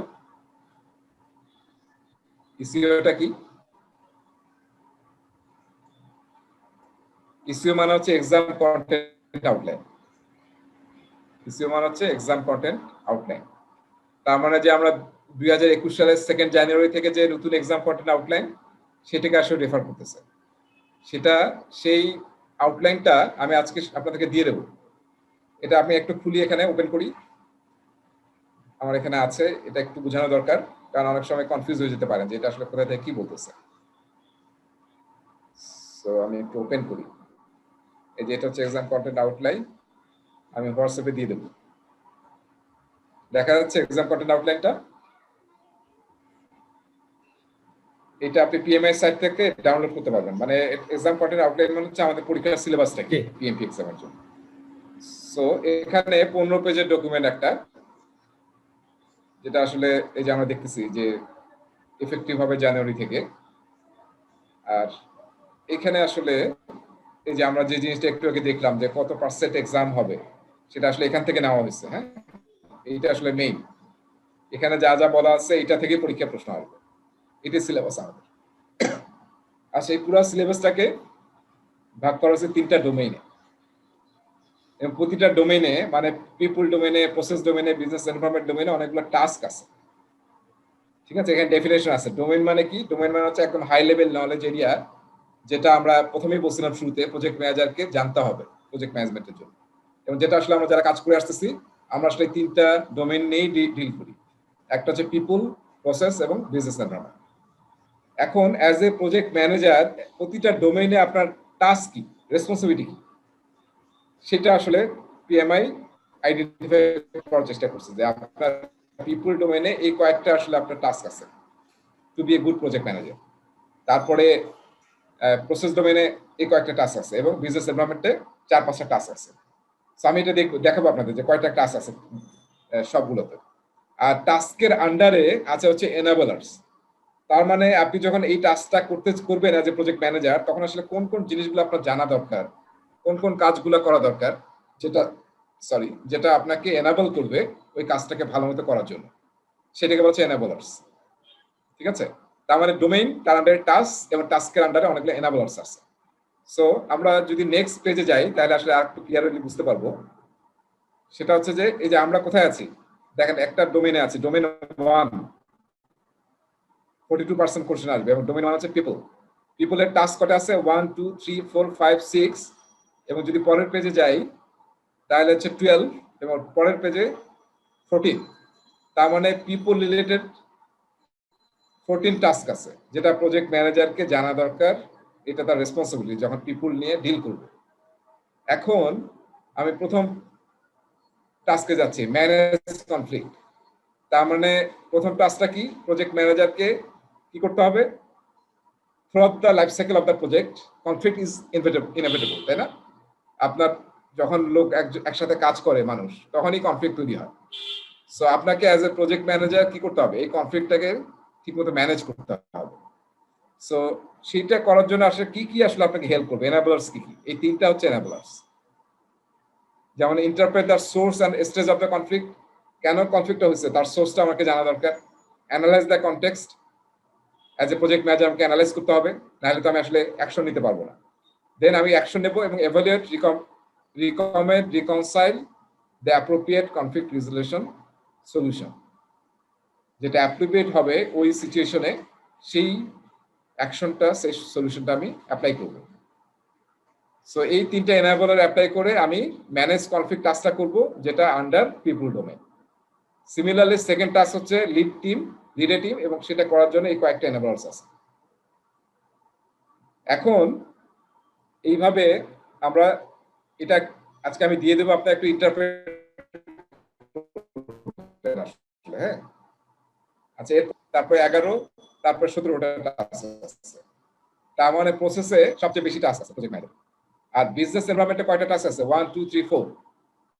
Business environment related 4টা টাস্ক আছে, রেসপন্সিবিলিটি আছে প্রজেক্ট ম্যানেজারের, এবং এই এনাবলার আছে। সো টোটাল আসলে মোস্ট প্রবাবলি 35 বা 36টা টাস্ক আছে, আর এনাবলার আছে 136 অথবা 135। ঠিক আছে? সো এই জিনিসগুলোই কিন্তু, এই যে টোটাল আমি এনাবলার বললাম, টাস্ক বললাম, ডোমেইন বললাম, এই কয়েকটা জিনিসই কিন্তু আমাদের পুরো কন্টেন্টে আমরা যা পড়বো সবকিছুই কটাকেই বারবার রেফার করবে। এবং এখন আমি আমার স্লাইডে যাচ্ছি, তাহলে আমরা বুঝতে পারলাম তো, তাই না, যে আসলে ডোমেইন কি, টাস্ক কি এবং এনাবলার কি। এখন আমরা যখনই একটা টপিক শুরু করব, আমরা কোন টপিকে আছি? Build a team. ঠিক আছে? এখন বিল্ড এ টিম, সেটাতে দেখেন আমাদেরকে কি বলতেছে, যে আপনাকে এই 6টা এনাবলার আছে বিল্ড এ টিমে, এবং এনাবলটার ইসিও মানে কি? ইসিও মানে এক্সাম কন্টেন্ট আউটলাইন। হ্যাঁ, এক্সাম কন্টেন্ট আউটলাইন। এবং কি বলছে, রেফারেন্স করছে যে সাপোর্ট ডাইভার্সিটি এন্ড ইনক্লুশন, এই এনাবলারটা আমরা এই টপিকে পড়বো। এই টপিকে 6টা এনাবল নিয়ে আমরা পড়বো, এবং 6টা কিন্তু ডিফারেন্ট জায়গা থেকে আসছে। 1 মানে কি? ডোমেইন 1। তার মানে ডোমেইন 1 মানে পিপল। তাহলে এখানে যে 6টা টপিক দেখতেছেন সবগুলো কিন্তু ডোমেইন 1 থেকে, যে 1 1 1। তারপরে 2 হচ্ছে টাস্ক, আছে ডোমেইন 2 থেকে। হ্যাঁ, এই যে এটা, হ্যাঁ, রাইট। এবং পরেরটা হচ্ছে টাস্ক, 2টা হচ্ছে টাস্ক, আর পরেরটা হচ্ছে 2 নম্বর এনাবলার। তাহলে একটু চলে তো দেখি স্টুডেন্ট ম্যানুয়ালে গিয়ে দেখে আসি যে এটা আসলে পিপল ডোমেনে 2 নম্বর টাস্কের আন্ডারে 2 নম্বর এনাবলার কি না, দেখে আসি আমরা।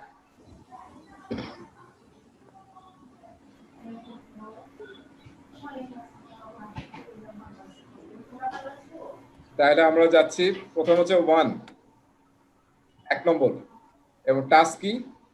2 নম্বর, তাই না, lead a team. People domain. আর তার 2 নম্বর এনাবলারটা কি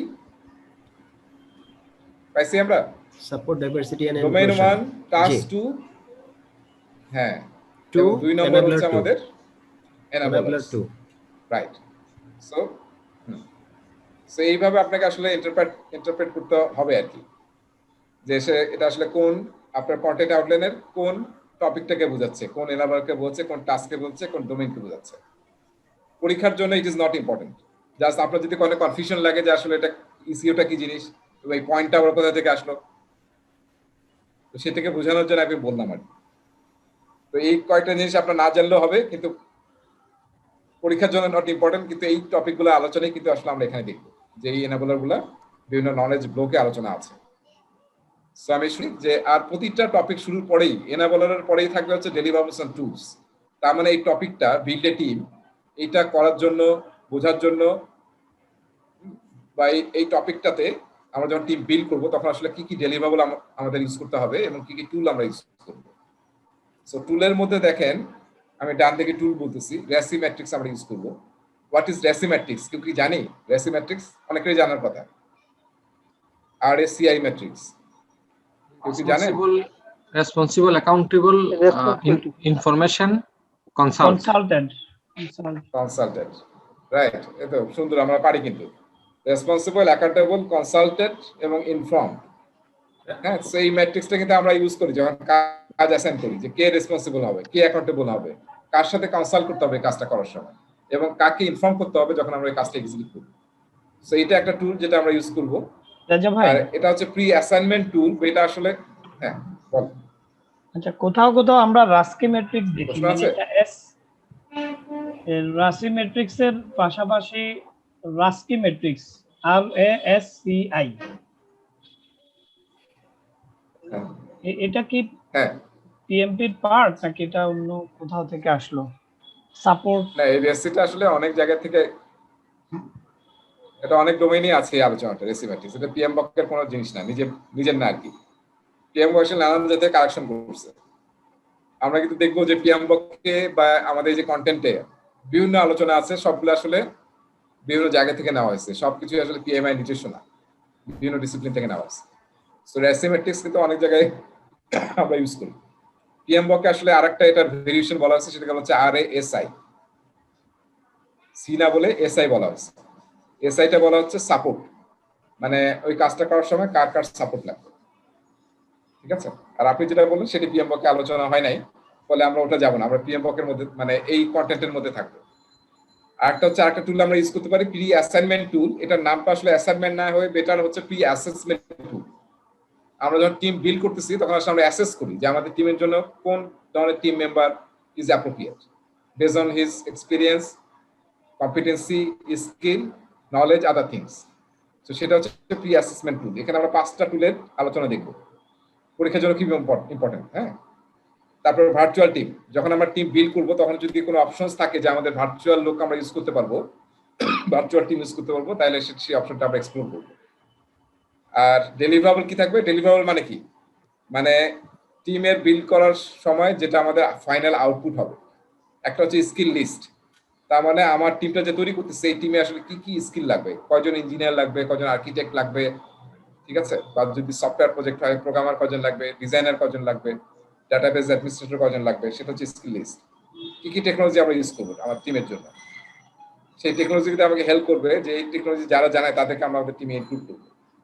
রিসোর্স শিডিউল, এটা কিন্তু একটু খেয়াল করবেন, এটা অনেকেই কনফিউজ হতে পারে, স্পেশালি যারা পড়ছেন আগে। এই শব্দটা আগে পিএম বকে ছিল না, রিসোর্স শিডিউল। আগে একটা পিএম বকে শব্দ আছে যেটা এখানেও আছে, সেটা হচ্ছে resource calendar. So resource calendar আর রিসোর্স শিডিউলের মধ্যে পার্থক্য আছে। রিসোর্স ক্যালেন্ডার মানে হচ্ছে রিসোর্সটা কখন অ্যাভেলেবল, তার অ্যাভেলেবিলিটি, কোন টাইমে অ্যাভেলেবল, সেটা হচ্ছে রিসোর্স ক্যালেন্ডার। আর রিসোর্স শিডিউল মানে হচ্ছে এটা কিন্তু একটা ডেলিভারেবল।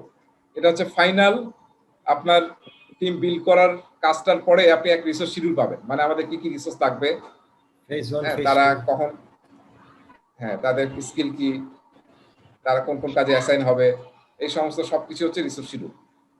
তার মানে এটা ফাইনাল রিসোর্সের শিডিউল, নট এই শিডিউল মানে কিন্তু আবার টাইমিং না। ঠিক আছে?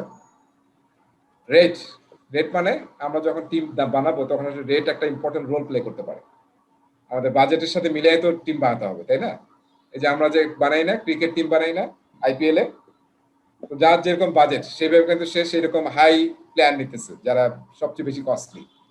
এখন সবচেয়ে কস্টলি কে? নর্মালি T20-তে যারা অলরাউন্ডার তারা সবচেয়ে বেশি টপে থাকে, ঠিক না? তো আমাদের কিন্তু কস্ট এবং আমাদের অ্যাফোর্ডেবিলিটির করতে হবে আর কি, ট্রেড অফ করতে হবে। যেমন রিসোর্স অ্যাসাইনমেন্ট, এটাও কিন্তু একটা ডেলিভারেবল, যে আমরা টিম বিল্ড করার পরে কাকে কোন কাজে অ্যাসাইন করলাম, কে আমাদের ব্যাটসম্যান, কে আমাদের বলার, এবং কে আসলে অলরাউন্ডার এবং উইকেট কিপার কে। সো ঠিক আছে, এটা হচ্ছে ডেলিভারেবলস। এখানে একটু কনফিউশন হতে পারে, অনেক সময় আমরা দেখব এই ডেলিভারেবল এবং টুলস, দেখা যাবে কিছু ডেলিভারেবল মনে হবে যে এটা আসলে টুল, আবার মনে হবে যে এটা আসলে ডেলিভারেবল। তো পিএমআই আসলে বসে আসলে এটা আমরা এখন আসলে ওইভাবে আলাদা করার দরকার নেই। আমরা কিছু কিছু টুলকে ডেলিভারেবলও দেখতে পারি, এই কলামেও দেখতে পারি, আবার কিছু কিছু ডেলিভারেবল আমরা টুল কলামেও দেখতে পারি। ইউজের উপর ডিপেন্ড করে ওটা ডিফারেন্ট হয়ে যায়। ঠিক আছে? কোনটা ডেলিভারেবল এবং কোনটা টুল, এইটা মনে রাখা খুব ইম্পর্টেন্ট না, টুলগুলো বোঝা ইম্পর্টেন্ট, যে কোন টুলটা আসলে কি মিন করতেছে, কোন ডেলিভারেবলটা কি মিন করতেছে। এখন এই জিনিসগুলোই কিন্তু আমরা দেখবো, রিফ্লেকশন দেখবো যখন আমরা ভিতরে ঢুকবো, নলেজ ব্লকে যাব। সো আমি এখন জাস্ট 5 মিনিটস ব্রেকে যাব টপিক শুরু করার আগে। এটা আমাদের স্লাইড হবে ব্রেক থেকে আসার পর। সো আমরা 5 মিনিট ব্রেকে যাব। এখন আসলে ব্রেকে আমরা একটু উঠে হাঁটাচলা করবো, হাত পা নড়াচড়া করবো, একটু পানি খেয়ে আসবো, এসে আমরা 5 মিনিট পরে শুরু করবো ক্লাস। সো আমি ব্রেকে যাচ্ছি, স্ক্রিন শেয়ার বন্ধ করলাম এবং একটা জাস্ট টাইম চালিয়ে দিচ্ছি আমি 5 মিনিটে।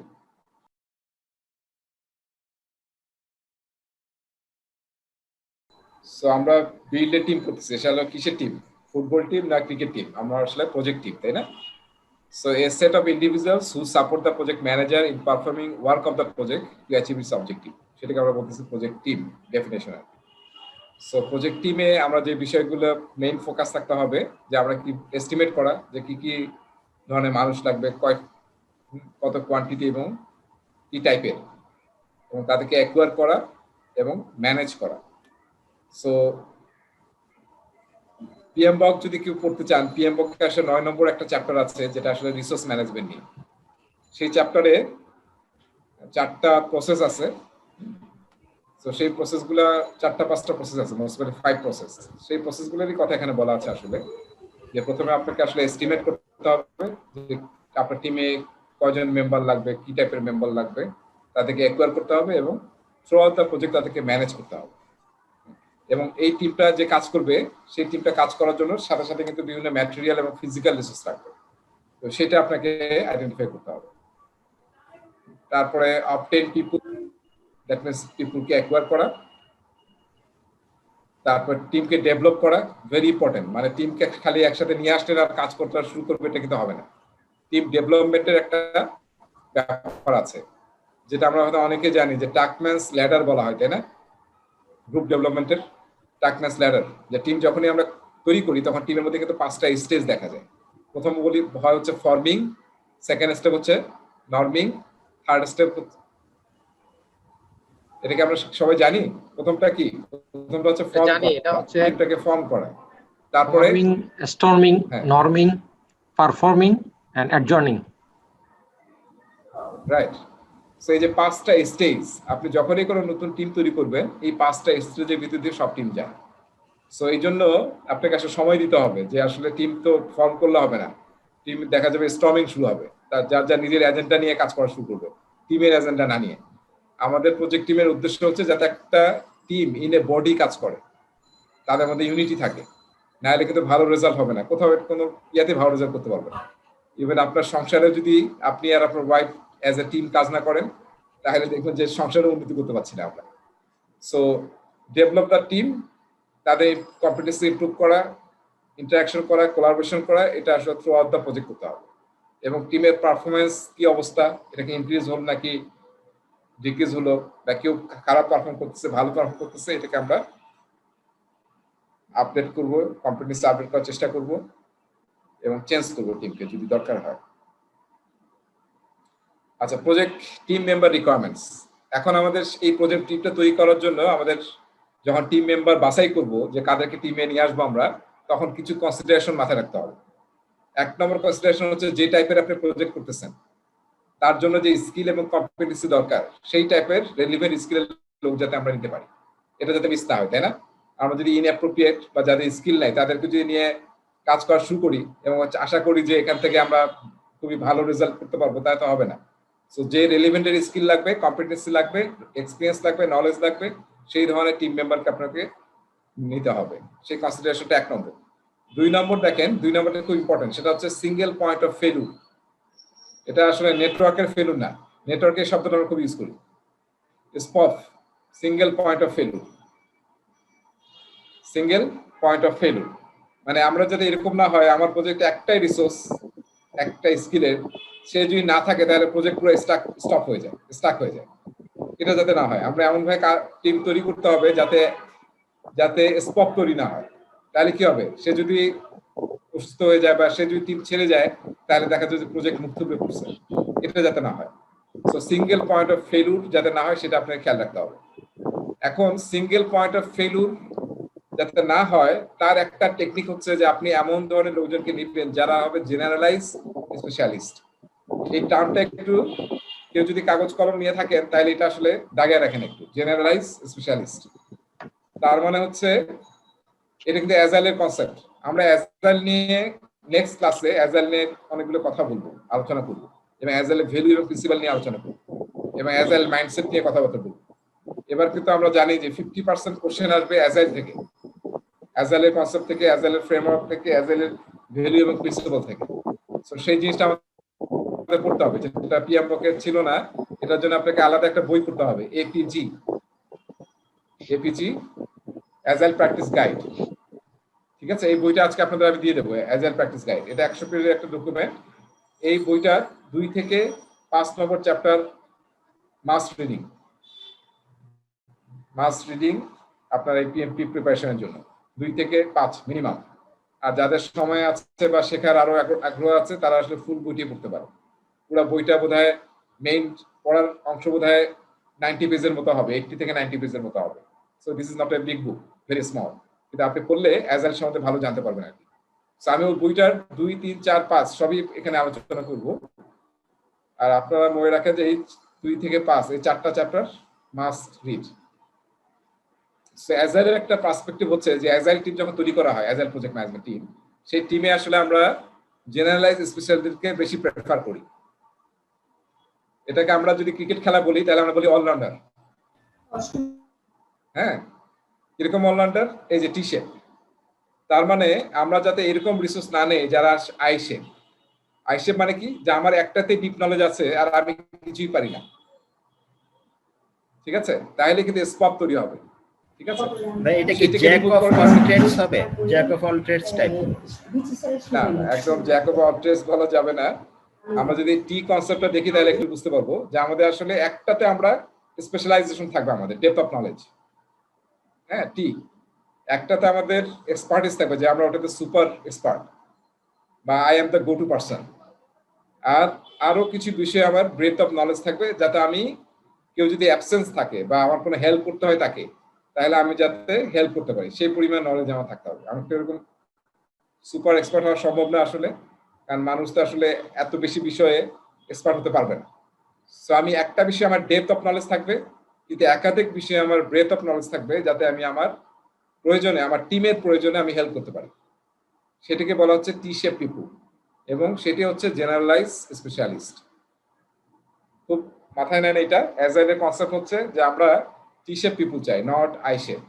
এবং এই কনসেপ্টটা কিন্তু এখন আমাদের ট্রেডিশনাল প্রজেক্টে আমাদেরকে ইউজ করতে হবে। আপনারা যারা জানেন যে আমাদের যে ইন্ডাস্ট্রিয়াল রেভলিউশন 4.0 বলতেছি আমরা, সেখানে কিন্তু ইউরোপিয়ান ইউনিয়ন 21 স্কিল সেটের কথা বলছে। 21টা স্কিল সেট থাকা দরকার যারা ইন্ডাস্ট্রিয়াল রেভলিউশন 4.0 সার্ভাইভ করতে চায়, পারবে আর কি, যারা তাদের 21টা স্কিল হতে হবে। সেই 21টা স্কিলের মধ্যে প্রায় 5-6টা, অনেকগুলো স্কিল হচ্ছে আইটি রিলেটেড, টেকনোলজি রিলেটেড। হ্যাঁ, তার মানে কি, মানে আপনাকে আসলে আইটি না জানলে আজকাল কোনো কাজই করতে পারবে না। যদি আমরা আইটি পারসন না, আমি তো অন্য বিষয়ে আমার আইশের ডিপ নলেজ আছে, কিন্তু আপনি যদি এখন আইটি ঠিক মতো কিছু না জানেন, খুবই ডিফিকাল্ট এই সময়ে আপনাকে সার্ভাইভ করা।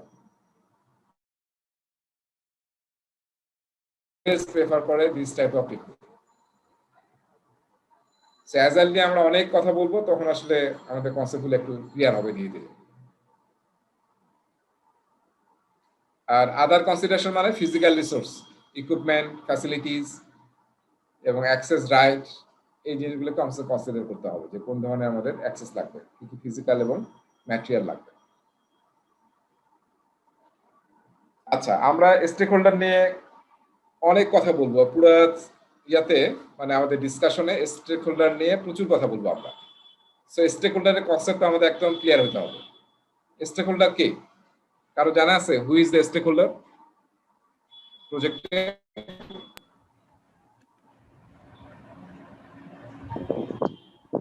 স্টেক হোল্ডার প্রজেক্টের এই কাজগুলো ইনফ্লুয়েন্স করতে পারে, প্রজেক্টের এই যে কাজগুলো যে ইনফ্লুয়েন্স করতে পারে, অথবা সেই ইনফ্লুয়েন্স এই কাজের জন্য হতে পারে, এটা তারা হলো স্টেক হোল্ডার।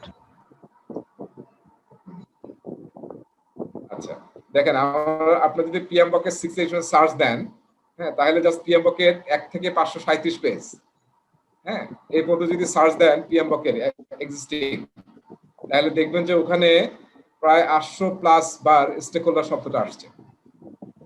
হ্যাঁ, এবং একটা নলেজ এরিয়া আছে যেটা আসলে স্টেক হোল্ডার ম্যানেজমেন্ট, কিভাবে আমরা স্টেক হোল্ডার ম্যানেজ করব, এটা নিয়ে আমরা একটু আলোচনা করব যে নলেজ এরিয়া কাকে বলে। যদি ওটা পিএমবক এর কনসেপ্ট, তো সেটা আমরা একটু জানা লাগবে, নাহলে আমি অনেকবার মেনশন করবো, তো তখন হয়তো একটু মানে বুঝতে অসুবিধা হবে। তো ওইটা আমরা নেক্সট ক্লাসে আলোচনা করবো, what is knowledge area. So stakeholder management কিন্তু একদম ক্রিটিক্যাল প্রজেক্টে। যদি আপনি স্টেক হোল্ডারকে আইডেন্টিফাই করতে মিস করেন যে কারা কারা আপনার প্রজেক্টের স্টেক হোল্ডার, যারা প্রজেক্টে কোনো না কোনো ইম্প্যাক্ট আছে, ইনফ্লুয়েন্স আছে প্রজেক্টে, বা প্রজেক্টের আউটকাম বা রেজাল্ট ইম্প্যাক্টেড হবে পজিটিভলি অথবা নেগেটিভলি, তাদের সবাইকে আমরা বলি stakeholder. Negative stakeholder আছে, পজিটিভ স্টেক হোল্ডার আছে, পিপল হতে পারে, অর্গানাইজেশন হতে পারে, এবং স্টেক হোল্ডার হতে পারে ইন্ডিভিজুয়াল বা পারসন, হতে পারে অর্গানাইজেশন বা ইনস্টিটিউশন বা রেগুলেটরি বডি বা গভর্নমেন্ট অর্গানাইজেশন। 3 নম্বর হতে পারে কি গ্রুপ অথবা ডিপার্টমেন্ট, ঠিক আছে, আদার ডিপার্টমেন্ট কিন্তু আপনার stakeholder. Group, labour group, আপনি যে প্রজেক্টে কাজ করতেছেন সেখানে লেবার গ্রুপ বা আরো নানান ধরনের গ্রুপ আছে, তো তারাও হচ্ছে কিন্তু আপনার স্টেক হোল্ডার। এবং স্টেক হোল্ডার সবসময় পজিটিভ হবে এরকম না, প্রচুর স্টেক হোল্ডার পাবেন যারা চায় না যে প্রজেক্টটা হোক, প্রজেক্টের রেজাল্টটা বের হোক, তারা কিন্তু সবসময় বাধা দিতে চেষ্টা করবে। সো আপনার কাজ হচ্ছে as a project manager successfully influencing and integrating and connecting and collaborating with all the stakeholders, ঠিক আছে, এবং যাতে স্টেকহোল্ডারকে সাথে নিয়ে আপনি কাজ করতে পারেন, তাহলে কিন্তু প্রজেক্টকে কোনোভাবেই সাকসেসফুল করা যাবে না। So this is a very very important area stakeholder, এবং স্টেকহোল্ডার ম্যানেজমেন্ট প্রজেক্ট ম্যানেজারের বড় রেসপন্সিবিলিটি। আচ্ছা, স্টেকহোল্ডার যখন আমরা প্রজেক্টে কাজ করি তখন আসলে দেখেন টেক ভ্যারাইটি অফ রোলস, সেই ভ্যারাইটি অফ রোলস এখানে এক্সাম্পল দেওয়া আছে। প্রজেক্ট ম্যানেজার এখানে আছে দেখেন একদম সেন্টারে, এবং এটা হচ্ছে সার্কেল অফ ইনফ্লুয়েন্স। তার একদম নিয়ার সার্কেলে, প্রজেক্ট ম্যানেজার নিয়ার সার্কেলে কি আছে? Resource manager. রিসোর্স ম্যানেজার কে? যার কাছ থেকে আপনি পিপল রিসোর্স, টিম রিসোর্স এবং ম্যাটেরিয়াল, যে হিউম্যান রিসোর্স, ফিজিক্যাল রিসোর্স পাবেন যাদের কাছ থেকে। হ্যাঁ, ঠিক আছে, শুধু হিউম্যান রিসোর্স না, সব resource, physical, equipment. So resource ম্যানেজারকে যদি আপনি ঠিকমতো যদি ইন্টিগ্রেট না করতে পারি, তাদেরকে ইনফ্লুয়েন্স করতে না পারি এবং আইডেন্টিফাই করতে মিস করি, কিন্তু আপনি ঠিক রিসোর্স পাবেন না ঠিক টাইমে। তারপরে দেখেন, তারপরে কি আছে দেখেন, পিপিপি ম্যানেজার্স। মানে কি পিপিপি ম্যানেজার্স? মানে পিপিপি মানে হচ্ছে portfolio manager, program manager, project manager. তার মানে একটা অর্গানাইজেশনে একটা প্রজেক্ট হয় না, একসাথে অনেক প্রজেক্ট হতে যাচ্ছে, এবং অনেক প্রজেক্টে পিআর প্রজেক্ট ম্যানেজার আছে যারা একসাথে বিভিন্ন রিসোর্স শেয়ার করতেছে, ইকুইপমেন্ট শেয়ার করতেছে, ফ্যাসিলিটি শেয়ার করতেছে। আপনি যদি এটার সাথে কোলাবোরেটলি কাজ না করেন, তাহলে আপনি আপনার প্রজেক্ট রানই করতে পারবেন না। So they are another critical group of people যাদেরকে আপনাকে ম্যানেজ করতে হবে, এনগেজ করতে হবে। প্রজেক্ট টিম, এই যে অনেক সময় কিন্তু সহজ প্রশ্ন আসে যে প্রজেক্ট টিম কি স্টেক হোল্ডার নাকি স্টেক হোল্ডার না? কি বলতে পারবেন প্রজেক্ট টিম কি স্টেক হোল্ডার নাকি স্টেক হোল্ডার না? Stakeholder. প্রজেক্ট টিম মানে যারা কাজ করে, এই যে আমরা প্রজেক্ট টিমের ডেফিনিশন প্রথমে দেখছি, ইন্টারনাল স্টেক হোল্ডার আর কি। হ্যাঁ, মানে তারা আসলে মানে আমার সবচেয়ে core stakeholder, internal stakeholder. হ্যাঁ, সো তাদেরকে ছাড়া তো কাজই করতে পারবো না আমি। তারা যদি আমার সাথে না থাকে, তাহলে আপনি প্রজেক্ট ম্যানেজার কি কিসে লিড দিবেন আর কি কাজ করবেন? আচ্ছা, এর পরের সার্কেলে দেখেন আছে হচ্ছে পিএমও। পিএমও মানে হচ্ছে প্রজেক্ট ম্যানেজমেন্ট অফিস। এটি নিয়ে আমরা আলোচনা করবো যখন বিজনেস এনভায়রনমেন্ট করবো। যদি কোনো অর্গানাইজেশনে পিএমও থাকে, একটা আলাদা ডিপার্টমেন্ট, প্রজেক্ট ম্যানেজমেন্ট অফিস, যেমন রবিতে আছে, তাই না? ই.কোতে কি পিএমও আছে নাকি? ই.কোতে আচ্ছা, পিএমও ওইভাবে অর্গানাইজ, আচ্ছা এখন চালু করছে, লাস্ট আচ্ছা চালু করছে। আচ্ছা, পিএমও হচ্ছে একটা ডিপার্টমেন্ট যারা আসলে সেন্ট্রালি সব প্রজেক্টগুলো ম্যানেজ করবে আপনার অর্গানাইজেশন। তারা অর্গানাইজেশন প্রজেক্ট ম্যানেজমেন্টের গভর্নেন্স দিবে, ট্রেনিং দিবে, ইভেন তারা প্রজেক্ট ম্যানেজার দিবে বিভিন্ন প্রজেক্টের জন্য। তো পিএমও যদি থাকে তাহলে আসলে ওই অর্গানাইজেশনে বেটার প্রজেক্ট ম্যানেজমেন্ট হবে, সেটা আমরা আশা করছি আর কি। সো পিএমএ কিন্তু একটা প্রায় সব আধুনিক অর্গানাইজেশনে কিন্তু পিএমও আছে, মডার্ন অর্গানাইজেশন, যারা সেন্ট্রালে প্রজেক্টগুলোকে ম্যানেজ করে। স্টিয়ারিং কমিটি, স্টিয়ারিং কমিটি কিন্তু সব প্রজেক্টে তৈরি করা হয়, যে কারা স্টিয়ারিং কমিটি, যারা আসলে সিনিয়র এক্সিকিউটিভ স্পন্সর যারা, তাদেরকে আমরা বলতেছি স্টিয়ারিং কমিটি। আর আমরা যারা সরকারি জায়গায় আছি জানি যে সরকারি প্রজেক্ট ইনিশিয়েট হলে কিন্তু কয়েকটা টিম তৈরি হয়ে যায়। একটা হচ্ছে পিআইসি, তাই না, ইমপ্লিমেন্টেশন টিম কমিটি, একটা হচ্ছে পিইসি, এভলিউশন কমিটি, আর পিএসসি, তাই না, প্রজেক্ট স্টিয়ারিং কমিটি। সো এই কমিটিগুলো কিন্তু এক্সিস্ট করা শুরু করে, চার্টার হয়। সো প্রাইভেট সেক্টর কিন্তু এইসব জিনিস দেখা যায়, স্পেশালি আপনার স্টিয়ারিং কমিটিতে থাকেই, যেখানে সিনিয়র লোকজন থাকে আপনাকে গাইড করার জন্য। আচ্ছা, এরপর হচ্ছে গভর্নিং বডিজ। এই যে আপনি যখন প্রজেক্ট করবেন, সব প্রজেক্টের সাথেই দেখা যাবে কোনো গভর্নমেন্ট অর্গানাইজেশনের রিলেশন আছে। যারা টেলিকমে আছেন বা ইডটকোতে আছেন, দেখেন যে আমাদের বিটিএসসির সাথে কাজ করতে হয়, তারপর সিটি কর্পোরেশনের সাথে কাজ করতে হয়, রাজুকের সাথে কাজ করতে হয়। সো এগুলো হচ্ছে আমাদের গভর্নিং বডিজ, তারা কিন্তু আমাদের মেজর স্টেক হোল্ডার। এবং আমরা এখানে একটা নতুন টপিক পাবো যেটা পিএমওকে এর আগে ছিল না, সেটা হচ্ছে প্রজেক্টের কমপ্লায়েন্স ম্যানেজমেন্ট। হ্যাঁ, খুবই ইম্পর্টেন্ট, যে কমপ্লায়েন্সটা জেনারেলি দেশের রেগুলেশনস থেকে আসে, রেগুলেটরি বডি অর্গানাইজেশনস থেকে আসে, সেটা যদি কমপ্লাই না করেন প্রজেক্ট করতে পারবেন না আপনি। আমাদের মনে আছে, এখন তো ভুলে গেছি আমরা, যে র্যাক্স টাওয়ার ভেঙে ফেলবো না, যে এত বড় একটা টাওয়ার ছিল।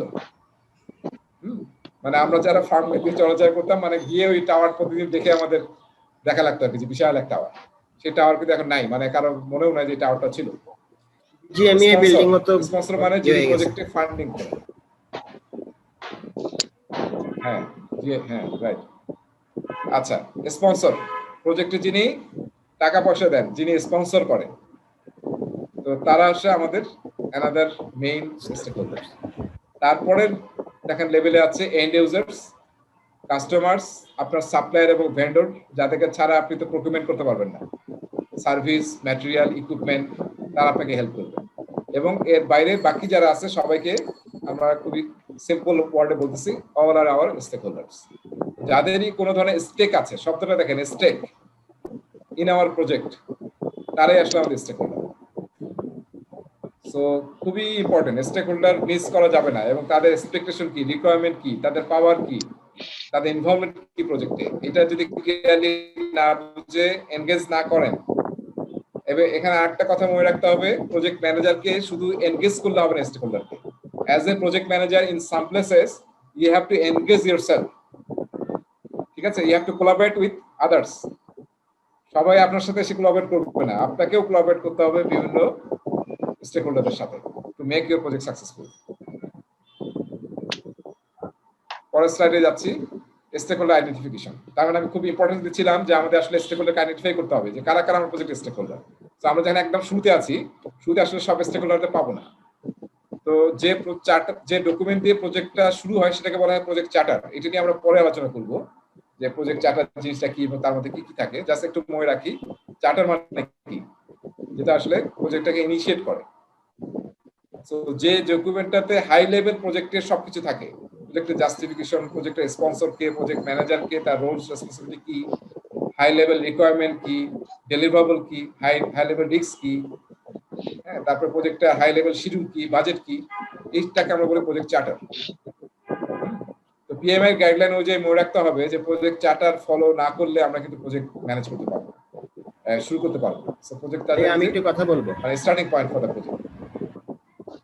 হ্যাঁ, বলেন স্যার।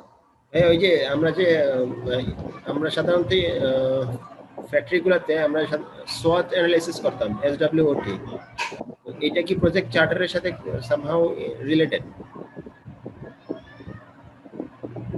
এটা রিলেটেড বলবো না, এটা আসলে বিজনেস চার্টারের আগে আসলে দুইটা ডকুমেন্ট তৈরি হয়। সেটাকে একটাকে বলা হয় বিজনেস কেস। বিজনেস কেস আমরা এটা সবাই জানি, বিজনেস কেস মানে কি, যেখানে আসলে আমরা জাস্টিফাই করি যে প্রজেক্টটা হবে কি, এটা মানে প্রফিট দিবে কিনা, প্রজেক্টটার রিস্ক কি, হ্যাঁ, হবে কি হবে না, justification of the project. Business case মানে জাস্টিফিকেশন অফ দ্য প্রজেক্ট। আর তার আগে আমরা একটা ডকুমেন্ট তৈরি করি, যেটাকে আমরা বেশিরভাগ জায়গায় বলি ফিজিবিলিটি স্টাডি বা নিডস অ্যাসেসমেন্ট। হ্যাঁ, তো মুসা যেটা বলতেছে এইটা থেকে আসলে বিজনেস কেস তৈরি হবে। বিজনেস কেস যদি অ্যাপ্রুভ হয় তাহলে আসলে প্রজেক্ট শুরু হবে। আর প্রজেক্ট অ্যাপ্রুভ বা শুরু করার জন্য যে ডকুমেন্ট সেটাকে বলা হচ্ছে প্রজেক্ট চার্টার। সো এটা আসলে একদম প্রজেক্ট শুরু, তার আগের গুলো হচ্ছে প্রজেক্টের প্রি অ্যাক্টিভিটিস। জি জি। ওকে, সো আমরা যেটা করি, স্টেক হোল্ডার আইডেন্টিফাই করে একটা ডকুমেন্টে এটাকে প্রিজার্ভ করে রাখি। সেই ডকুমেন্টের নাম হচ্ছে স্টেক হোল্ডার রেজিস্টার। হ্যাঁ, স্টেক হোল্ডারের নাম কি, তার কন্ট্যাক্ট ইনফরমেশন কি, তার রিকোয়ারমেন্ট কি, তার ইন্টারেস্ট কি, পাওয়ার কি, এই জিনিসগুলো আমরা স্টেক হোল্ডার রেজিস্টার ডকুমেন্টে রাখি। সো এই ডকুমেন্টটা আমি আপনাদের সাথে শেয়ার করব, একটা টেমপ্লেট। তো ওখানে আমরা বুঝতে পারবো যে আসলে কি কি জিনিস থাকে। তো স্টেক হোল্ডার লিস্টটাকে আইডেন্টিফাই করা, এটা আমাদের একটা মেজর কাজ হবে, হ্যাঁ, যখন আমরা বিল্ডে টিম করব। এটা নিয়ে আমরা আরো অনেক কথা বলবো, স্টেক হোল্ডার নিয়ে অনেকগুলো টপিক আছে এখানে। আচ্ছা, এখন আমরা আসলে মেইন আলোচনায় আসি যে আমাদের স্কিল লিস্ট কি থাকবে। আমরা যখন টিম বিল্ড করবো তখন আসলে এই 11টা, দেখেন এখানে কয়টা আছে, 11টা স্কিল। এবং কেউ কি খেয়াল করছেন আমরা দুইটা শব্দ ইউজ করি না, একটা হচ্ছে হার্ড স্কিল বলি আর একটা বলি সফট স্কিল, তাই না? বা ম্যানেজমেন্ট স্কিল বা ইন্টারপার্সোনাল স্কিল বলি। এটাকে আমরা কি বলি? সফট স্কিল বলি, ইন্টারপার্সোনাল স্কিল কিংবা ম্যানেজমেন্ট স্কিল। আর এটা কি হার্ড স্কিল, দুইটা আমরা ইউজ করি না। হার্ড মানে হচ্ছে যেটা আসলে টেকনোলজি রিলেটেড, মানে টেকনিক্যাল স্কিল। এখানে দেখেন সব স্কিলগুলো কি হার্ড স্কিল নাকি সফট স্কিল বা ইন্টারপার্সোনাল স্কিল? Soft skill. হ্যাঁ, এই 11টা হচ্ছে প্রজেক্ট ম্যানেজার এবং যারা আসলে ম্যানেজমেন্টে থাকবে, এবং যদি যারা টিমে কাজ করবে তাদের মধ্যে যদি এটা থাকে তাহলে খুবই ভালো। এই ম্যানেজমেন্ট বা ইন্টারপার্সোনাল স্কিল, কারণ মানুষের সাথে আমাদের কাজ করতে হবে, পিপল স্কিল, এইটা আসলে সবার জন্য খুবই ইম্পর্টেন্ট যারা আমরা প্রজেক্টে কাজ করবো। দেখেন টপিক আমি একটু খুব দ্রুত দেখাচ্ছি, এটা কিন্তু ডেসক্রিপশন স্টুডেন্ট ম্যানুয়ালে খুব ডিটেইল আছে, প্রেজেন্টেশনের স্লাইডে নাই। এমনি আমরা জানি যেহেতু আমরা ইন্ডাস্ট্রিতে অনেকদিন ধরে আছি, কনফ্লিক্ট ম্যানেজমেন্ট, ডিসএগ্রিমেন্ট হবে, কনফ্লিক্ট হবে, সেটা আমরা কিভাবে ম্যানেজ করবো। আদারওয়াইজ তো আমরা অ্যাজ এ টিম কাজ করতে পারবো না। কালচারাল অ্যাওয়ারনেস, এখন কিন্তু এরকম না যে আমরা শুধু বাংলাদেশের লোকজন বসে কাজ করতেছি একটা প্রজেক্টে। পদ্মা ব্রিজের কথা চিন্তা করেন, মানে different kind of people are working, বিভিন্ন দেশের, বিভিন্ন কালচারের, বিভিন্ন রিলিজনের, ইভেন বিভিন্ন ল্যাঙ্গুয়েজের। তো সেগুলোকে আমাদেরকে অ্যাওয়ার হতে হবে এবং তাদের সাথে সেভাবে বিহেভ করতে হবে, তাদের সাথে সেভাবে কোলাবরেট করতে হবে। ডিসিশন মেকিং, প্রচুর সিচুয়েশন হবে যেখানে you have to make decision, right decision. So আপনাকে ডিসিশন মেকিং স্কিল থাকতে হবে। ফ্যাসিলিটেশন, ফ্যাসিলিটেশন মানে হচ্ছে কি, যে আমি টিমকে একত্রিত করে টিমের দ্বারাই, হ্যাঁ, যে কোনো একটা প্রবলেম বা কোনো একটা সলিউশন আমরা বের করবো। নট এটা যে আমি নিজে সলিউশনটা সবার উপরে ইম্পোজ করবো। আমাকে ফ্যাসিলিটেট করতে হবে যাতে টিম নিজেই সলিউশনটা বের করে। ঠিক আছে, এটাকে বলতেছি আমরা ফ্যাসিলিটেশন। এই শব্দটা আমরা খুব দেখবো অ্যাজাইলে, এটা খুবই একটা প্রিয় শব্দ আর কি। যিনি অ্যাজাইলের প্রজেক্ট ম্যানেজার হবেন তাকে আসলে খুব ভালো ফ্যাসিলিটেটর হতে হবে, মিটিং ফ্যাসিলিটেট করা, বিভিন্ন ইভেন্ট ফ্যাসিলিটেট করা। ঠিক আছে, তারপর হচ্ছে লিডারশিপ স্কিল। আমরা প্রজেক্ট ম্যানেজার যিনি হবেন তাকে আমরা শুধু ম্যানেজার আজকাল বলতে চাই না, যে তার তো ম্যানেজমেন্ট স্কিল থাকতেই হবে, তার সাথে সাথে তাকে থাকতে হবে লিডারশিপ স্কিল। এবং আমরা এখন প্রজেক্ট ম্যানেজার সব জায়গায় না বলে অনেক জায়গায় আমরা বলতেছি পিএল, প্রজেক্ট লিডার। ঠিক আছে, আমাকে ভালো ম্যানেজার হতে হবে অ্যাজ ওয়েল অ্যাজ আমাকে লিডার হতে হবে ভালো। লিডারশিপ এবং ম্যানেজমেন্ট কিন্তু টু ডিফারেন্ট থিংস। এটি নিয়ে আমরা একটা ক্লাসে আলোচনা করবো যে দুইটার মধ্যে কি পার্থক্য। এরপরে মিটিং ম্যানেজমেন্ট ভালো স্কিল থাকতে হবে, কারণ প্রজেক্টের নানান মিটিং হয়, সেই মিটিংগুলো মানে আপনাকে ম্যানেজ করতে জানতে হবে, নেগোসিয়েশন করতে হবে, নেটওয়ার্কিং করতে হবে। এটা কি খুব ইম্পর্টেন্ট না? নেটওয়ার্কিং আপনার inside the organization, outside the organization, in your industry, in your community, networking is very very important. So সেটার স্কিল আপনাকে থাকতে হবে। অবজারভেশন, আপনাকে অবজার্ভ করে বুঝতে হবে। আমি অবজার্ভ করতেছি কিন্তু কিছু বুঝি না, তাই তো হবে না। অবজার্ভ করে দেখতে হবে আপনার টিম কিরকম করতেছে, একটা লোক কিরকম পারফর্ম করতেছে, কনভারসেশন করতে হবে মানুষের সাথে। Servant leadership very important. হ্যাঁ, সার্ভেন্ট লিডারশিপ মানে আমরা চাচ্ছি এমন লিডার যারা সার্ভ করবে as a servant.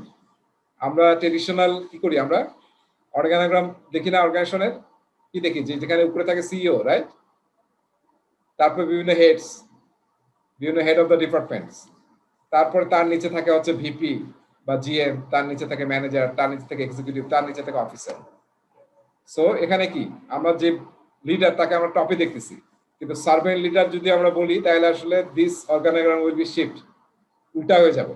CEO will be at the bottom. ঠিক আছে, সে আসলে পুরো অর্গানাইজেশনকে সার্ভ করছে। মাইন্ডসেটটা কিন্তু এরকম হতো যে আমি সার্ভেন্ট লিডার, তার মানে আমি টিমকে লিড দেবো, কিন্তু আমি আসলে পিছনে থেকে লিড দেবো, মানুষকে ফ্যাসিলিটেট করবো, মানুষকে ট্রেনিং দেবো, কোচিং দেবো, মানুষ মানে যদি কোনো প্রজেক্টের কাজের মধ্যে ইম্পিডিমেন্ট অবস্টাকেল আসে সেটা আমি রিমুভ করবো, আমার টিমকে বাধা থেকে, যে কোনো বাইরের এক্সটার্নাল ফোর্স থেকে বাধা থেকে আমি শিল্ড দেবো, বাঁচাবো। এই সমস্ত কাজ হচ্ছে সার্ভেন্ট লিডার। তো অ্যাজাইলে যে লিডারশিপটা প্রেফার করা হয় অ্যাজাইল প্রজেক্ট ম্যানেজমেন্টে, সেটা হচ্ছে সার্ভেন্ট লিডারশিপ। আর আমরা যারা নলেজ ওয়ার্কার নিয়ে কাজ করি, আগেও বলতেছিলাম, তারা কিন্তু আসলে কি হতে হবে, যেখানে সবচেয়ে অ্যাপ্রোপ্রিয়েট হচ্ছে সার্ভেন্ট লিডারশিপ। এখানে আসলে দেখবেন আপনি প্রজেক্ট ম্যানেজার, কিন্তু আপনি দেখা যাবে হয়তো সব বিষয়ে প্রজেক্ট ম্যানেজার কি স্কিলড, আপনি তো আর্কিটেক্ট না, আপনি তো ইঞ্জিনিয়ার না, আপনি সিভিল ইঞ্জিনিয়ার না, মেকানিক্যাল ইঞ্জিনিয়ার না, কিন্তু কি করতে হচ্ছে, আপনাকে সব লোকজনকে নিয়ে কাজ করতে হচ্ছে। সো যে মেকানিক্যাল ইঞ্জিনিয়ার সে আসলে ওই ডোমেনের খুব ভালো বোঝে, সিভিল সে সিভিলটা ভালো বোঝে, কিন্তু আপনি তো প্রজেক্ট ম্যানেজার, আপনি আসলে, আর আজকাল কাজ করার জন্য এত নলেজ লাগে, এবং এক একটা নলেজ চিন্তা করেন যে কত ডিপে চলে গেছে, আপনি চাইলে সেই ডিপে আর যেতে পারবেন না। আপনি এখন যে জায়গায় সময় কাটাই ফেলছেন সেটাই আসলে আপনার নলেজ হচ্ছে, অন্য জায়গায় আবার মানে নতুন করে শুরু করা খুবই টাফ। তো সার্ভেন্ট লিডাররা কাজ করে সাবজেক্ট ম্যাটার এক্সপার্টদের সাথে, যারা যার যার ডোমেনে এক্সপার্ট। তো এখন আসলে আপনার কাজ কি, যে অ্যাজ এ সার্ভেন্ট লিডার তাদেরকে আসলে বুস্ট আপ করা, তাদেরকে ফেসিলিটেট করা, তারাই তো কাজটা করবে, আর আপনি তাদেরকে জাস্ট কোঅর্ডিনেট করবেন, কোলাবরেট করবেন। টিম বিল্ডিং করতে হবে যাতে টিমটার মধ্যে ইউনিটি তৈরি হয়। সো টিম বিল্ডিং নিয়ে আমরা অনেকেই জানি, যারা বড় বড় অর্গানাইজেশনে কাজ করি, নানান ধরনের টিম বিল্ডিং অ্যাক্টিভিটি হয়। সো যখন আমরা প্রজেক্ট করবো তখন আসলে টিম বিল্ডিং নানান ধরনের অ্যাক্টিভিটি করতে হবে যাতে টিমের মধ্যে বন্ডিং হয়, এবং টিমটা কুইকলি মানে স্টর্মিং থেকে নর্মিং এবং পারফরমেন্স সিচুয়েশনে যেতে পারে।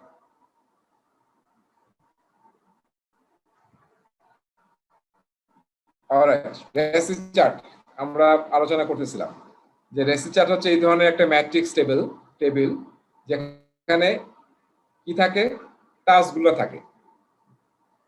মানে রেসি টাচ আমরা একটা টুল হিসেবে ইউজ করবো যখন আমরা লোকজনকে অ্যাসাইন করবো। সো এখানে কি হচ্ছে দেখেন, এগুলো হচ্ছে টাস্কের লিস্ট, এবং এটা হচ্ছে role, project manager, engineering manager, quality assurance manager, purchasing manager, একটা এক্সাম্পল আর কি, ম্যানুফ্যাকচারিং ম্যানেজার। এখানে দেখাচ্ছে যে এই ক্রিয়েট ব্লুপ্রিন্ট, এটাতে আসলে অ্যাকাউন্টেবল কে, অ্যাকাউন্টেবল মানে কি, এই দুইটা কিন্তু আমাদের খুব ভালো মতো বুঝতে হবে। অ্যাকাউন্টেবল মানে কি আর রেসপন্সিবল মানে কি, কি বলবেন, what is accountable and what is responsible? Accountable মানে ছিল ভাইয়া, এই দিন শেষে লাভ লস বুঝাই দিতে হবে, যে কোনো জিনিস ওর টিমের যে কোনো কিছুর জন্য তারে ইয়ে করতে হবে, জবাব দিতে হবে। আচ্ছা, আমার নেটওয়ার্ক আজকে দেখি ভালোই ডিস্টার্ব দিতেছে। সো আচ্ছা, মানে একটু কথা আলোচনা হচ্ছিল, মানে আপনারা বোধহয় কিছু কনফিউজ হচ্ছিলেন যে ওই যে স্লাইড তো দেওয়াই হবে সবাইকে, আসলে পড়ার জন্য আপনাদের স্টুডেন্ট ম্যানুয়ালটা আসলে কিনতে হবে। স্টুডেন্ট ম্যানুয়ালটা এই যে এটা আসলে পিএমআই স্টুডেন্ট ম্যানুয়াল, জি জি দেখা যাচ্ছে না বোধহয়, আমি একটু দেখাই। জি, ভার্চুয়াল ব্যাকগ্রাউন্ডটা রিমুভ করতে হবে, দেখা যাচ্ছে? জি জি দেখতে পাচ্ছি। সো এটা আসলে স্টুডেন্ট ম্যানুয়াল, যেটা আসলে আপনাদের পারচেজ করতে হবে। এটা আসলে লাইসেন্স কন্টেন্ট, হ্যাঁ, লাইসেন্স কন্টেন্ট, এটা প্রায় 400 পেজের মতো। তো এইটা আসলে করতে হবে, এটা আসলে মেইন কন্টেন্ট এখন।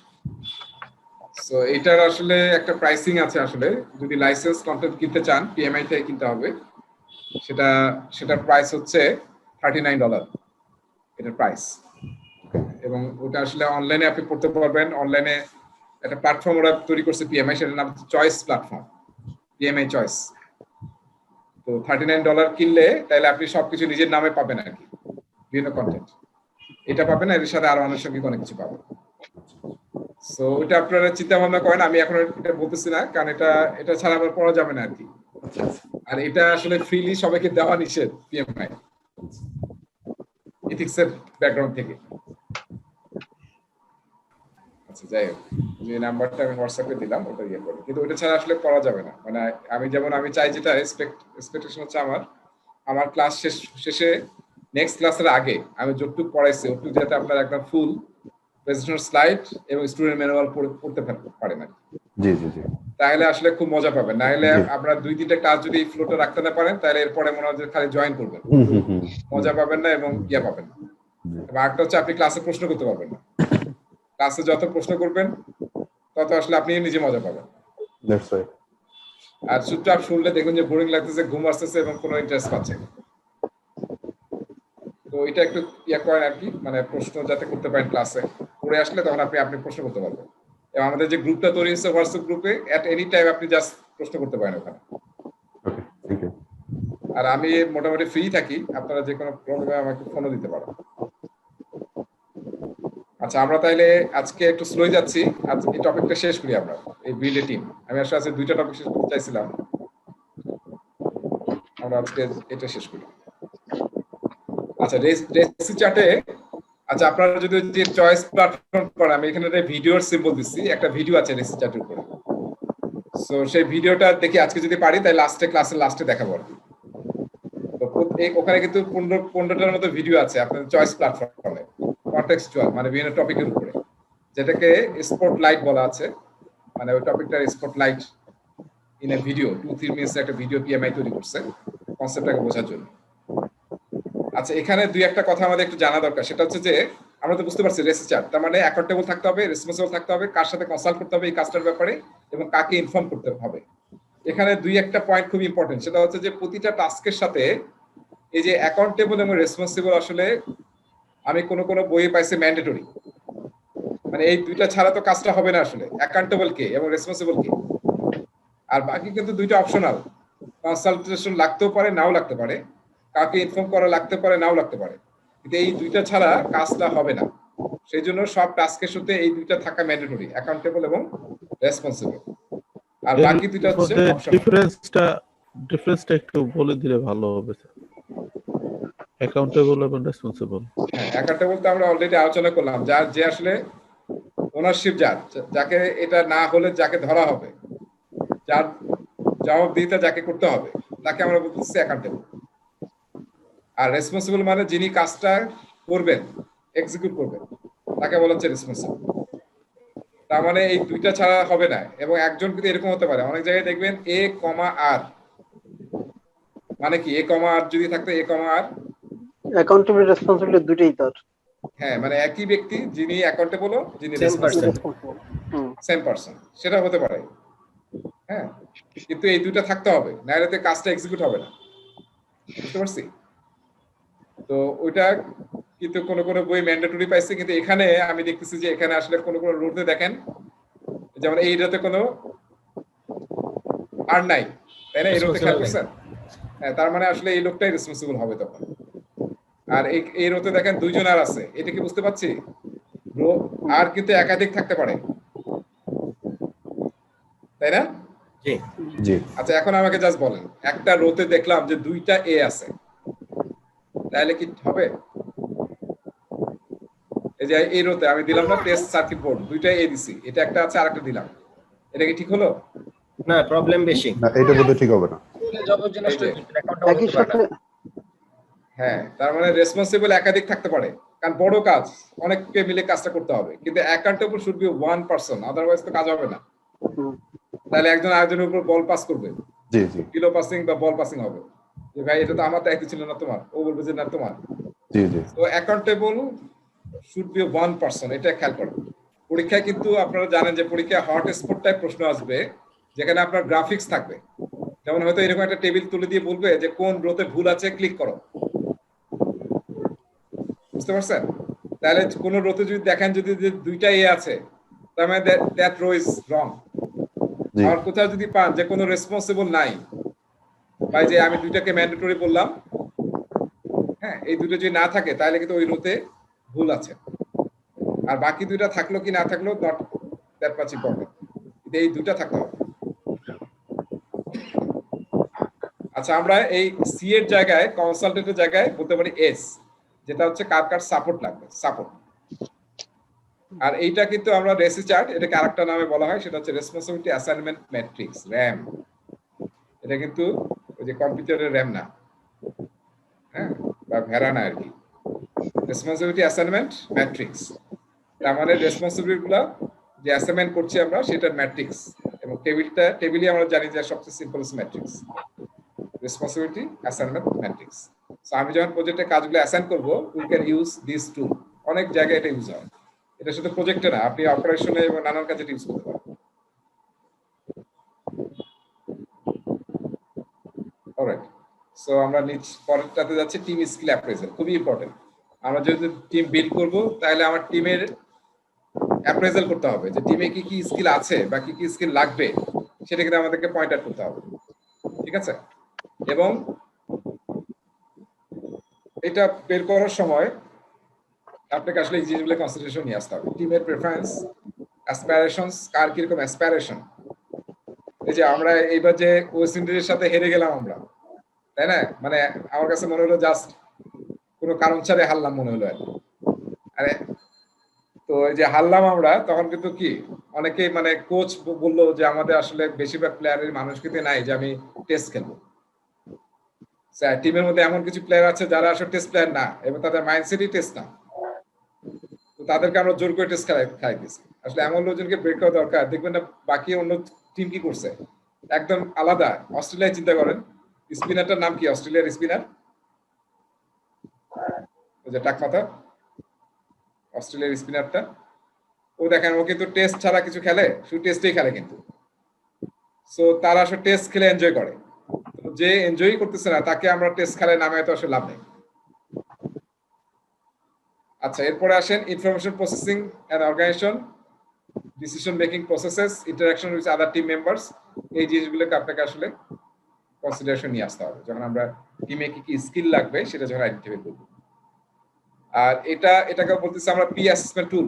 আমরা যখন টিমে লোকজন নিয়ে আসবো তখন আমরা কি করবো, অ্যাসেস করে নিয়ে আসবো যে আসলে রাইট স্কিলের লোক সে কিনা, অ্যাটিটিউডের লোক সে কিনা, এবং কম্পিটেন্সির এবং এক্সপিরিয়েন্সের মানুষ সে কিনা। তো সেটা আইডেন্টিফাই করার জন্য 5টা এক্সাম্পল দেওয়া হয়েছে যে 5 ধরনের অ্যাসেসমেন্ট টুল আমরা ইউজ করতে পারি। পরীক্ষা ক্ষেত্রে আসবে, একটা প্রশ্ন এখান থেকে পাবেন, মাল্টিপল রেসপন্স টাইপ। তার মানে আপনাকে প্রশ্ন দিবে, দিয়ে বলবো যে এর মধ্যে কোন 3টা প্রি অ্যাসেসমেন্ট টুল হিসেবে আমরা ইউজ করি। তখন আপনার এই 5টা থাকবে, এর সাথে এই 3টা থাকবে, এর সাথে আরো কিছু এডিশনাল থাকবে। আপনি 5টা যদি খেয়াল রাখতে পারেন তাহলে ইজিলি আনসার করতে পারবেন। তো এটা কিন্তু এই যে আমরা কি দেখতেছি, অ্যাটিটিউডাল সার্ভে মানে অ্যাটিটিউড বোঝার জন্য, স্পেসিফিক অ্যাসেসমেন্ট আমরা বিভিন্ন পরীক্ষা নিতে পারি, স্ট্রাকচার ইন্টারভিউ নিতে পারি, অ্যাবিলিটি টেস্ট পরীক্ষা নিতে পারি, সেটা আইকিউ বা ডিফারেন্ট টাইপ অফ এক্সাম হতে পারে। Focus group another technique for assessment, ঠিক আছে? যে আমরা অনেকে হয়তো আইএসএসবি পরীক্ষা দিছি, আইএসএসবি, সেখানে কিন্তু একটা টপিকের উপরে 4-5 জনকে ডিসকাস করতে বলা হয়। সো টপিকটার উপর সবাই ডিসকাস করতেছে, this is a focus group. এখানে কিন্তু যে পরীক্ষা নিচ্ছে সে কিন্তু কোনো কথা বলতেছে না। তো এই যে আমরা 4-5 জন যে কথা বলতেছে তাদের মধ্যে ইন্টারঅ্যাকশন হচ্ছে, এইটাই কিন্তু হ্যাঁ যারা ইনভিজিলেটর তারা দেখতেছে আসলে কে কিরকম ইন্টারঅ্যাকশন করতেছে। তো সেটাও কিন্তু এক ধরনের মিটিং, কারণ আসলে আমাদের প্রজেক্টে তো নানান ধরনের ইন্টারঅ্যাকশন হবে, সেখানে সে আসলে সে কিরকম ইন্টারঅ্যাক্ট করতে পারে। So focus group could be another technique for as a pre-assessment tool. So এটা আসলে ব্রডলি ক্যাটাগরি বলা হয়েছে, কিন্তু এর আন্ডারে আপনার বিভিন্ন ধরনের পরীক্ষা হয়। যেমন গুগলে পরীক্ষা দিবেন, নানান ধরনের স্টেপস আছে, রিটেন এক্সাম, ভাইভা এক্সাম, নানান ধরনের পরীক্ষা আছে। প্রায় 7-8টা স্টেপ পার হয়ে আপনাকে গুগলে মানে চান্স পেতে হবে। Diversity and inclusion very very important. এই টপিকটা আমরা আরো কয়েকটা জায়গায় পড়ব। মানে আমরা তো এখন যে এনভায়রনমেন্টে কাজ করতেছি, ডাইভার্স না,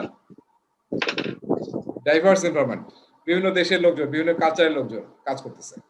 তো এটা কি খারাপ না ভালো? ভালো, ডাইভার্সিটি ইনক্লুশন অবশ্যই ভালো। অবশ্যই ভালো। মানে আমরা নানান লোকজনকে নিয়ে কাজ করতেছি, যে আমরা যে কন্টেন্টটা দেখতেছি এটা কিন্তু ডাইভার্সিটি এন্ড ইনক্লুশনের একটা আউটপুট। এটা মানে বিভিন্ন দেশের লোকজন মিলে লিখছে এই কন্টেন্টটা। সো ফলে কি হচ্ছে, আমরা বিভিন্ন বেস্ট জিনিসগুলো এখানে পাচ্ছি। সো এই যে আমরা এই যে বলি না আমেরিকা যে পুরো টিম ওয়ার্ল্ড লিড দিচ্ছে, তার অন্যতম কারণ হচ্ছে diversity and inclusion. Second world ওয়ারের পরে ওরা যেখান থেকে যত মেধা পাইছে, সেটা যে কালচারের হোক, ইভেন তার শত্রু জাপান, তাই না? জি, তাদের কি নেয় নাই যে জাপানের লেখাকে আমি নেবো না, একদম ওপেন। এবং এত ওপেন আর বোধহয় কোনো দেশে ছিল না। ফলে কি করছে, এই যে সব রিসোর্স গুলো নিয়ে গেছে এবং তারা কিন্তু পুরো ওয়ার্ল্ড লিড দিচ্ছে। এখন বোধহয় খেয়াল করতেছেন আপনারা, লাস্ট 2-3 বছর থেকে প্রায় সব দেশে কিন্তু ওই একই ইয়েতে যাচ্ছে, ডাইভার্সিটি এন্ড ইনক্লুশন, তাই না? বিভিন্ন ইমিগ্রেশন পলিসি তৈরি করতেছে যাতে আসলে আমরা ভালো লোকগুলোকে নিতে পারি। সো আপনার প্রজেক্টেও এটা মাথায় রাখতে হবে যে যত ডাইভার্স হবে, যত ইনক্লুসিভ আপনি হতে পারবেন, তত আসলে বেটার আসলে আউটকাম পাবেন আপনার টিম থেকে। সেই সুযোগটা আসলে মিস করা যাবে না।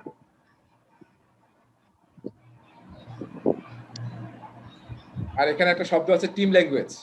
হ্যাঁ, মানে আপনার তো আসলে দেখা যাবে নানান ভাষায় মানুষজন কথা বলবো, কিন্তু টিমের একটা ল্যাঙ্গুয়েজ থাকতে হবে, সে আমরা ইংলিশে কথা বলবো যখন আমরা অফিসিয়াল কথাবার্তা বলবো। তো সেটা আসলে তৈরি করতে হবে। রিসোর্স ম্যানেজমেন্ট প্ল্যান, তার মানে আমরা রিসোর্স নিয়ে কথা বলতেছি। সো রিসোর্স ম্যানেজমেন্ট প্ল্যানে এই কথাগুলো আমরা আগেও বলছি যে আইডেন্টিফাই করতে হবে কি কি টাইপের রিসোর্স থাকবে, তাদেরকে অ্যাকোয়ার করতে হবে এবং সবার রোলস এবং রেসপন্সিবিলিটি একদম ডিস্টিংগুইশ করতে হবে যে কি কি রোলের আমাদের লোক লাগবে আমাদের প্রজেক্টে এবং প্রতিটা রোলের অথরিটি কি থাকবে। হ্যাঁ, যেমন আমাদের সরকারি জায়গায় খুবই ডিফাইন আছে যে জয়েন্ট সেক্রেটারির রোল অথরিটি কি, রোল কি, সেক্রেটারির রোল অথরিটি কি, রেসপন্সিবিলিটি কি। আপনার প্রজেক্টেও এই জিনিসগুলো থাকতে হবে, রোল, অথরিটি, রেসপন্সিবিলিটি এবং সেই কাজে সেই রোলে কাজ করার জন্য যারা কাজ করবে তাদের কি কি কম্পিটেন্সি থাকতে হবে। এই জিনিসগুলো আপনি প্ল্যান করতে হবে এবং সেই অনুযায়ী আপনার টিমকে সেট করতে হবে। প্রজেক্ট অর্গানাইজেশনাল চার্ট, এই যে আমরা প্রতিটা অর্গানাইজেশন অর্গানোগ্রাম আছে না অর্গানোগ্রাম। সো সিমিলারলি আপনি যখন একটা প্রজেক্ট টিম বানাবেন তখন সেখানে একটা অর্গানোগ্রাম থাকতে হবে, সেটাকে বলা হচ্ছে অর্গানাইজেশনাল চার্ট, যেটা বাংলাদেশে আমরা ইউজ করি অর্গানোগ্রাম, বা ব্রিটিশ দেশগুলোতে অর্গানোগ্রাম শব্দটা ইউজ করা হয়। Project team resource management, team যে আপনার প্রজেক্টে কাজ শুরু করবে, শুরু থেকে তারা অ্যাডজার্নিং হওয়া পর্যন্ত তাদের ডেভেলপমেন্ট, তাদের ইনভলভমেন্ট, সেটা পুরো লাইফ সাইকেলটাকে বলা হচ্ছে টিম রিসোর্স ম্যানেজমেন্ট। এটাকে আপনাকে করতে হবে। ট্রেনিং স্ট্র্যাটেজি অ্যান্ড রিকোয়ারমেন্টস, আপনার টিমে তো সব স্কিল থাকবে না, নানান স্কিল গ্যাপ থাকবে। সেই গ্যাপগুলোকে আমি কিভাবে ওভারকাম করবো সেটার জন্য ট্রেনিং প্ল্যান করতে হবে। টিমের ডেভেলপমেন্ট মানে টিমের মধ্যে কোহেসিভনেস বাড়ানো, ইউনিটি বাড়ানো, সেটার জন্য আমরা বিভিন্ন অ্যাক্টিভিটি করব। রিসোর্স কন্ট্রোল শব্দ যখন আমরা ইউজ করবো, that is actually talking about physical resource অথবা ম্যাটেরিয়াল। ঠিক আছে, সো এটা আমাদের কন্ট্রোল করতে হবে, মানে সাপ্লাই এবং ডিমান্ড যাতে ঠিক থাকে। রিকগনিশন প্ল্যান, আপনার টিমকে through out the project motivate রাখতে হবে। এটা কিন্তু খুব একটা টাফ জব, সেটার জন্য কি করতে হবে, বিভিন্ন রিওয়ার্ড এবং রিকগনিশন রাখতে হবে। এই দুটার মধ্যে কি পার্থক্য জানেন? হোয়াট ইজ রিওয়ার্ড এবং হোয়াট ইজ রিকগনিশন? দুটার মধ্যে কি কোনো পার্থক্য আছে? ডেফিনেটলি আছে। রিওয়ার্ড হইছে রিকগনিশনের নেক্সট পার্ট, রিওয়ার্ডটা হইছিল রিকগনিশনের নেক্সট পার্ট। আগে রিকগনাইজ করা, তারপরে এই অনুযায়ী রিওয়ার্ড করা, অ্যাপ্রাইজাল করা। আচ্ছা আচ্ছা আচ্ছা, এটা নিয়ে আমাদের একটা ভালো আলোচনা আছে এবং একটা স্লাইডে একটা পার্থক্য বলা আছে। সবচেয়ে বড় পার্থক্য হচ্ছে রিওয়ার্ড হচ্ছে ট্যানজিবল আর রিকগনিশন হচ্ছে ইনট্যানজিবল। ঠিক আছে, এই দুটো আমরা দেখবো, পার্থক্য আমরা পরে সুন্দরভাবে দেখবো। পরীক্ষায় যেহেতু একটা স্লাইডই দিছে পার্থক্য, আমার মনে হয় এখান থেকে অবশ্যই একটা দুইটা ডিফারেন্সিয়েট করি। আমরা সবসময় রিওয়ার্ড রিকগনিশন একসাথে করি, এবং আপনি রিওয়ার্ড দিচ্ছেন উইদাউট রিকগনিশন, এটা কি হবে? না, ৫,০০০ টাকা ছুঁড়ে ফেলে দিলেন, এই তুমি নাও, হবে? রিকগনাইজ এবং রিওয়ার্ড একসাথে হতে হবে আসলে, রিওয়ার্ডের সাথে যাতে রিকগনিশন থাকে। আচ্ছা, ভার্চুয়াল টিম মানে হচ্ছে যে আমরা যদি কোনো চান্স পাই, সুযোগ পাই ভার্চুয়াল টিম ইউজ করার। ভার্চুয়াল টিম ইউজ করলে কি হবে? আসলে অনেকগুলো বেনিফিট আছে। এক নম্বর বেনিফিট হচ্ছে জিওগ্রাফিক বেনিফিট, তারপর টাইমের বেনিফিট, আর আরেকটা হচ্ছে কস্টের বেনিফিট। এই তিনটা আসলে মেজর বেনিফিট। আরেকটা হচ্ছে যে ডাইভার্সিটি ইনক্লুশন বললাম, যে স্কিল আপনার নাই সেটা আপনি অন্য দেশের মানুষকে ইনভলভ করে পাচ্ছেন, অন্য এক্সপার্টদের ইনভলভ করে পাচ্ছেন, এবং কোলোকেটেড করতে হচ্ছে না, ফলে লোয়ার কস্টে পাচ্ছেন, তাই না? এবং অনেক জায়গায় এই যে আমরা ভিয়েতনাম থেকে আইটিতে যে আমরা কাজ করতেছি, এই যে ভিয়েতনাম, ফিলিপাইন, বাংলাদেশ, এরা কিন্তু টপ আউটসোর্সিং দেশের মধ্যে আছে।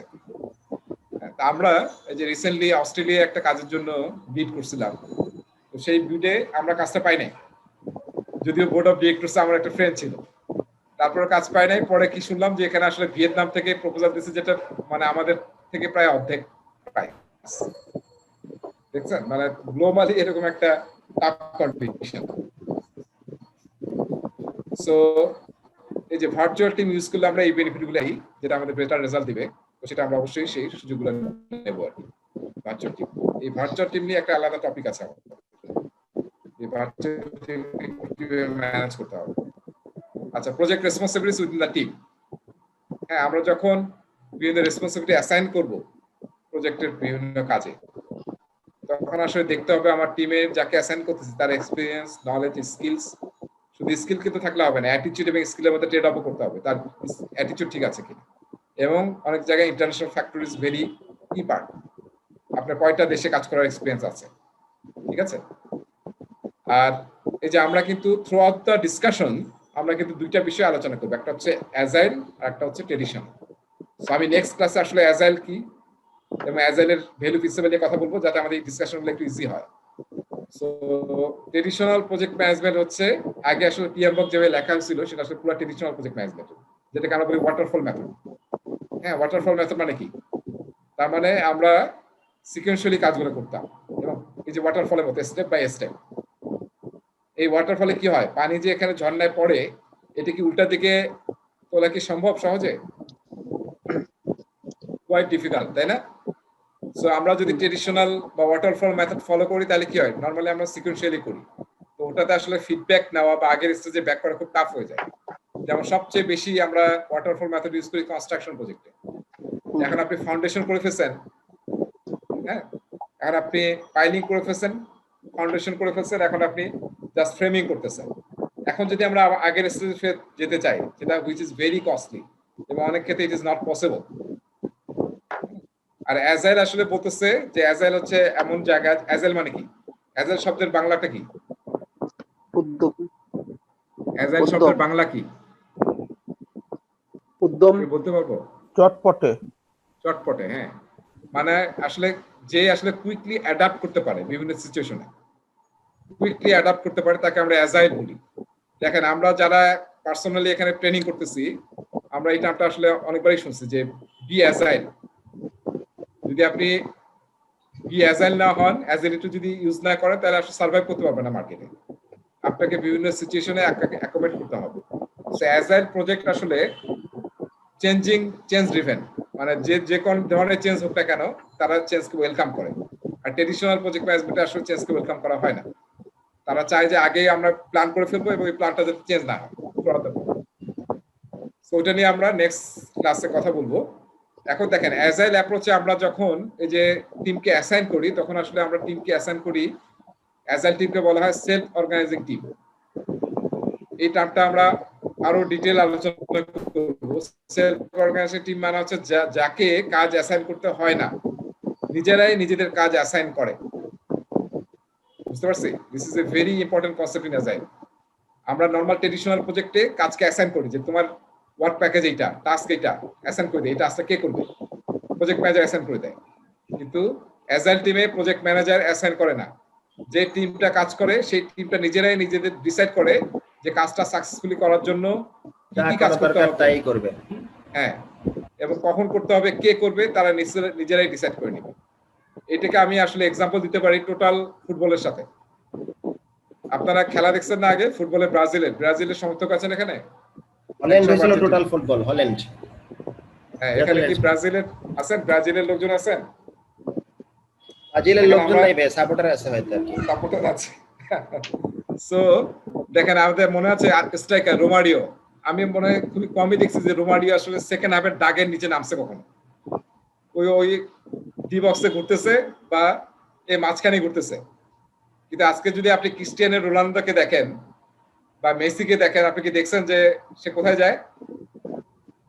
দেখবেন যে ক্রিস্টিয়ানো রোনালদো যখন টিমের দরকার, সে কিন্তু একদম ব্যাকে গিয়ে আবার ডিফেন্ডও করতেছে, এবং কোনো পজিশন ঠিক নাই। খেয়াল করছেন?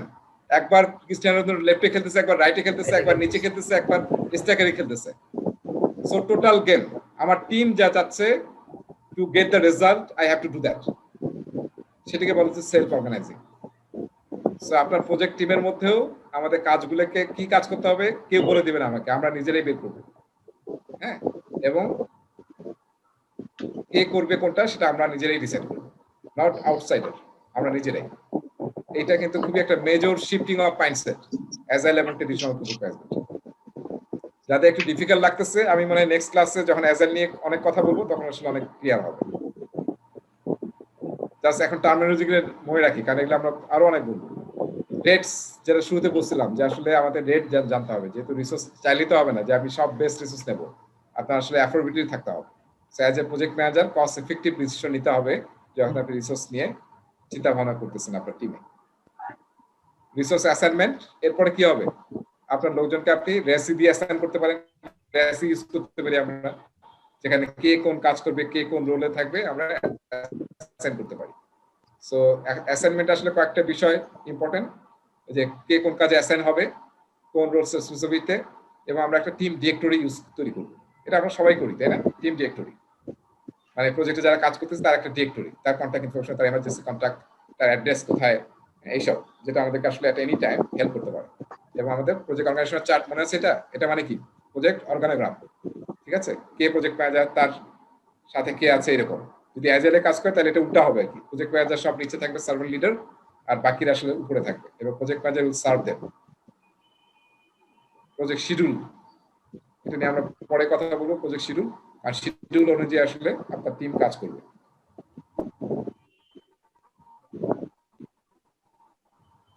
সো লাস্ট দুইটা স্লাইড আছে যেটা শেষ করতেছি আমরা। Guidelines two continuously assess and refresh team skill to meet project needs. এইটা আসলে যে আমরা এতক্ষণ কি পড়লাম, আমরা ক্লাসের শুরুতে বলছিলাম যে আমাদের টপিকগুলো ভাগ করা আছে কিভাবে, লেসন, টপিক, এবং তার ভিতরে হচ্ছে নলেজ ব্লকস। এতক্ষণ পর্যন্ত আমরা বিভিন্ন স্লাইডে নলেজ ব্লকস বা ইনফরমেশন দেখলাম। এখন ওই নলেজ ব্লকসের উপর ডিপেন্ড করে এখানে একটা গাইডলাইন দেওয়া হয়েছে যে আপনি অ্যাজ এ প্রজেক্ট ম্যানেজার যখন বিল্ডে টিম করবেন তখন এই গাইডলাইনটা ফলো করবেন। সো এখানে দেখবেন, এটা জাস্ট আপনি একটু নিজেরা রিড করে নেবেন, যেহেতু আজকে টাইম পার হয়ে গেছে। So as a project manager আসলে আপনি ওই নলেজ ব্লকগুলো ইউজ করে টিম বিল্ড করার সময় এই স্টেপস গুলো ফলো করবেন, তাহলে বেটার রেজাল্ট পাবেন আর কি টিম বিল্ডিং এর সময়। আর পরে হচ্ছে guidelines to maintain team knowledge transfer, this is very important. এই নলেজ ট্রান্সফার নিয়ে আমরা একটা টপিকই আছে আলাদা, যে কিভাবে প্রজেক্টের নলেজ গ্যাদার করবো আমরা এবং নলেজ কিভাবে ট্রান্সফার করবো, এবং টিম চার্টার নিয়ে নেক্সট টপিকে আমরা আলোচনা করবো, টিম চার্টার নিয়ে। সো নলেজ ট্রান্সফারের মেইন ব্যাপার হচ্ছে যে আপনার টিম তো নতুন নলেজ গ্যাদার করবে, বা টিমের মধ্যে বিভিন্ন স্কিলের লোক আছে। সো এদের সাথে পেয়ারিং করে, মেন্টরিং করে, যিনি সিনিয়র, যিনি কম এক্সপিরিয়েন্স, তাকে আমরা ট্যাগ করে দিয়ে কিন্তু নলেজ শেয়ারিং করতে পারি। তারপরে আমরা প্রজেক্টে অ্যাট এনি টাইম যখন একটা নলেজ গ্যাদার করবো নতুন, যেটা আমার প্রজেক্টের নেক্সট অ্যাকশন অফ ওয়ার্ক বা নেক্সট ফেজকে আমার হেল্প করবে, সেগুলোকে আমাদের আসলে ট্রান্সফার করতে হবে আমাদের টিমমেটদের কাছে এবং অন্য প্রজেক্ট টিমের কাছে, যাতে সবাই আসলে এই নলেজ থেকে বেনিফিটেড হতে পারে। Knowledge is the key, right? Knowledge is the key. এবং আমরা এখন যেখানে আছি, that is where exist now in knowledge economy. So নলেজটাকে যত আমরা শেয়ার করতে পারবো তত আসলে আমাদের টিমের হেল্প হবে এবং পুরো ওয়ার্ল্ডেরই আসলে হেল্প হবে, এবং ইন্টারনেট আসলে সেই দরজাটা খুলে দিচ্ছে আমাদের জন্য। সো প্রজেক্ট টিমের ক্ষেত্রেও এটা ট্রু যে আপনাকে নলেজটাকে শেয়ার করতে হবে, এবং টিমটা যেহেতু সেলফ অর্গানাইজিং হবে, অ্যাজাইল টাইপ এবং জেনারেলাইজ স্পেশালাইজ বলতেছি, তা আমরা যদি নলেজ শেয়ার না করি তাই তো অন্যরা আসলে স্কিল হবে না, আপ স্কিল করতে পারবে না। অলরাইট, সো এইটাই আসলে আজকে আমাদের ছিল বিল্ডিং এ টিম, এবং এখানে একটা অ্যাক্টিভিটি আছে যেটা আমরা নেক্সট ক্লাসে করব যখন আমরা সবাই স্টুডেন্ট ম্যানুয়াল পেয়ে যাব। তো নেক্সট ক্লাস হবে রবিবারে 8টার সময়। এর আগে আসলে আমি চাবো স্টুডেন্ট ম্যানুয়ালটা, আর যারা কিনবেন তারাও ওই যে নাম্বারটা দিয়ে দিচ্ছে হোয়াটসঅ্যাপে, $45 দিলে আসলে আপনারা কিনতে পারবেন না, কিনতে হবে এটিপি থ্রুতে, আমাদের থ্রুতে। সো আমাদেরকে পে করতে হবে, তাহলে আমরা কিনে দেবো। বা কিভাবে ম্যানেজ করবেন সেটা আসলে কথা বলবেন। এটা ক্লিয়ার হয় না ভাই, একটু এটা নিয়ে বলবেন। যদি আমি বইটা চাই আপনাদের কাছ থেকে প্রিন্টেড কপি, তাহলে কত টাকা লাগবে? এটা আসলে আমি ওই যে কথা বলবেন আর কি অফিস নাম্বারে, ঠিক আছে? ঠিক আছে, ওনার সাথে হবে। আমি কি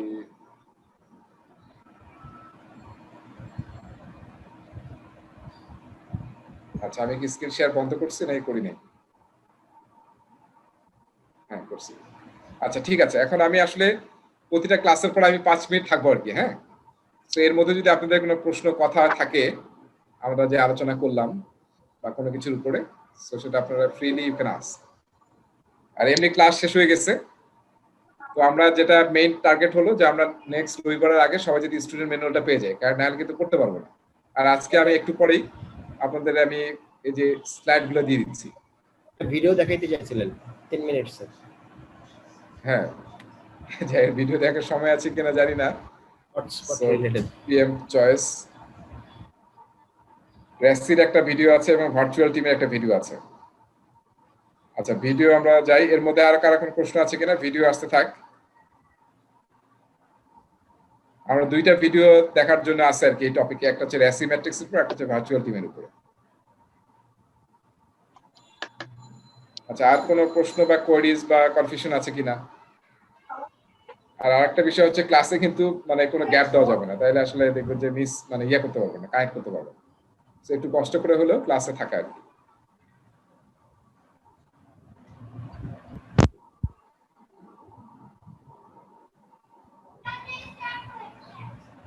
সো আমি জাস্ট ইয়ে করছি, জাস্ট একটা ভিডিও দেখি, মানে 2 মিনিট লাগবে, দেখি আমাদের ক্লাস শেষ হবে আর কি অফিশিয়ালি। হ্যালো রেজা ভাই, হ্যাঁ জারিফ বলো। একটা কোশ্চেন, যদি কোনো কারণে ক্লাসটা মিস করি সেক্ষেত্রে এই ক্লাসের রেকর্ডেড কপিটা পাওয়া যাবে না? হ্যাঁ হ্যাঁ, প্রতিটা ক্লাসের মানে- পরে রেকর্ডেড থাকবে আর কি। হ্যাঁ ঠিক আছে, তাহলে মানে অ্যাট লিস্ট কভার করা যাবে। জি থ্যাংক ইউ। হ্যাঁ, কিন্তু এটার বেস করে কিন্তু ক্লাস মিস দেওয়া যাবে না আসলে। না না ডেফিনেটলি না। হ্যাঁ এটা দেখা যায় কি লাস্টের দিকে অনেকে ক্লাসে আর জয়েন করে না, ভাবে ভিডিও তো পাচ্ছি, ওটা দেখে নেন। আচ্ছা, না অ্যাকচুয়াল রিজন ছাড়া অবশ্যই বাদ যাবে না ইনশাআল্লাহ কখনোই। ইনশাআল্লাহ।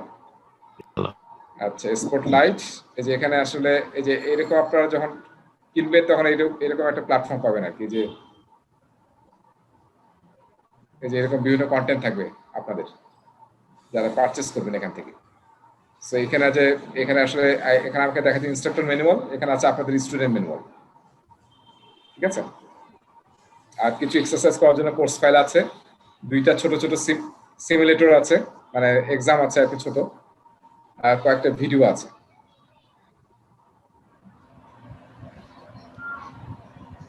সো আমরা কি দেখতে যাচ্ছিলাম?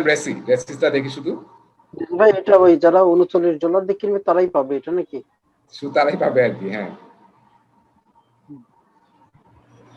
এখানে আসলে মেইন জিনিস হচ্ছে স্টুডেন্ট ম্যানুয়াল। হ্যাঁ, $39 যারা পে করবে কেনার জন্য তারাই শুধু এই যে ওই সিমুলেটরটা পাবে। হ্যাঁ হ্যাঁ রাইট।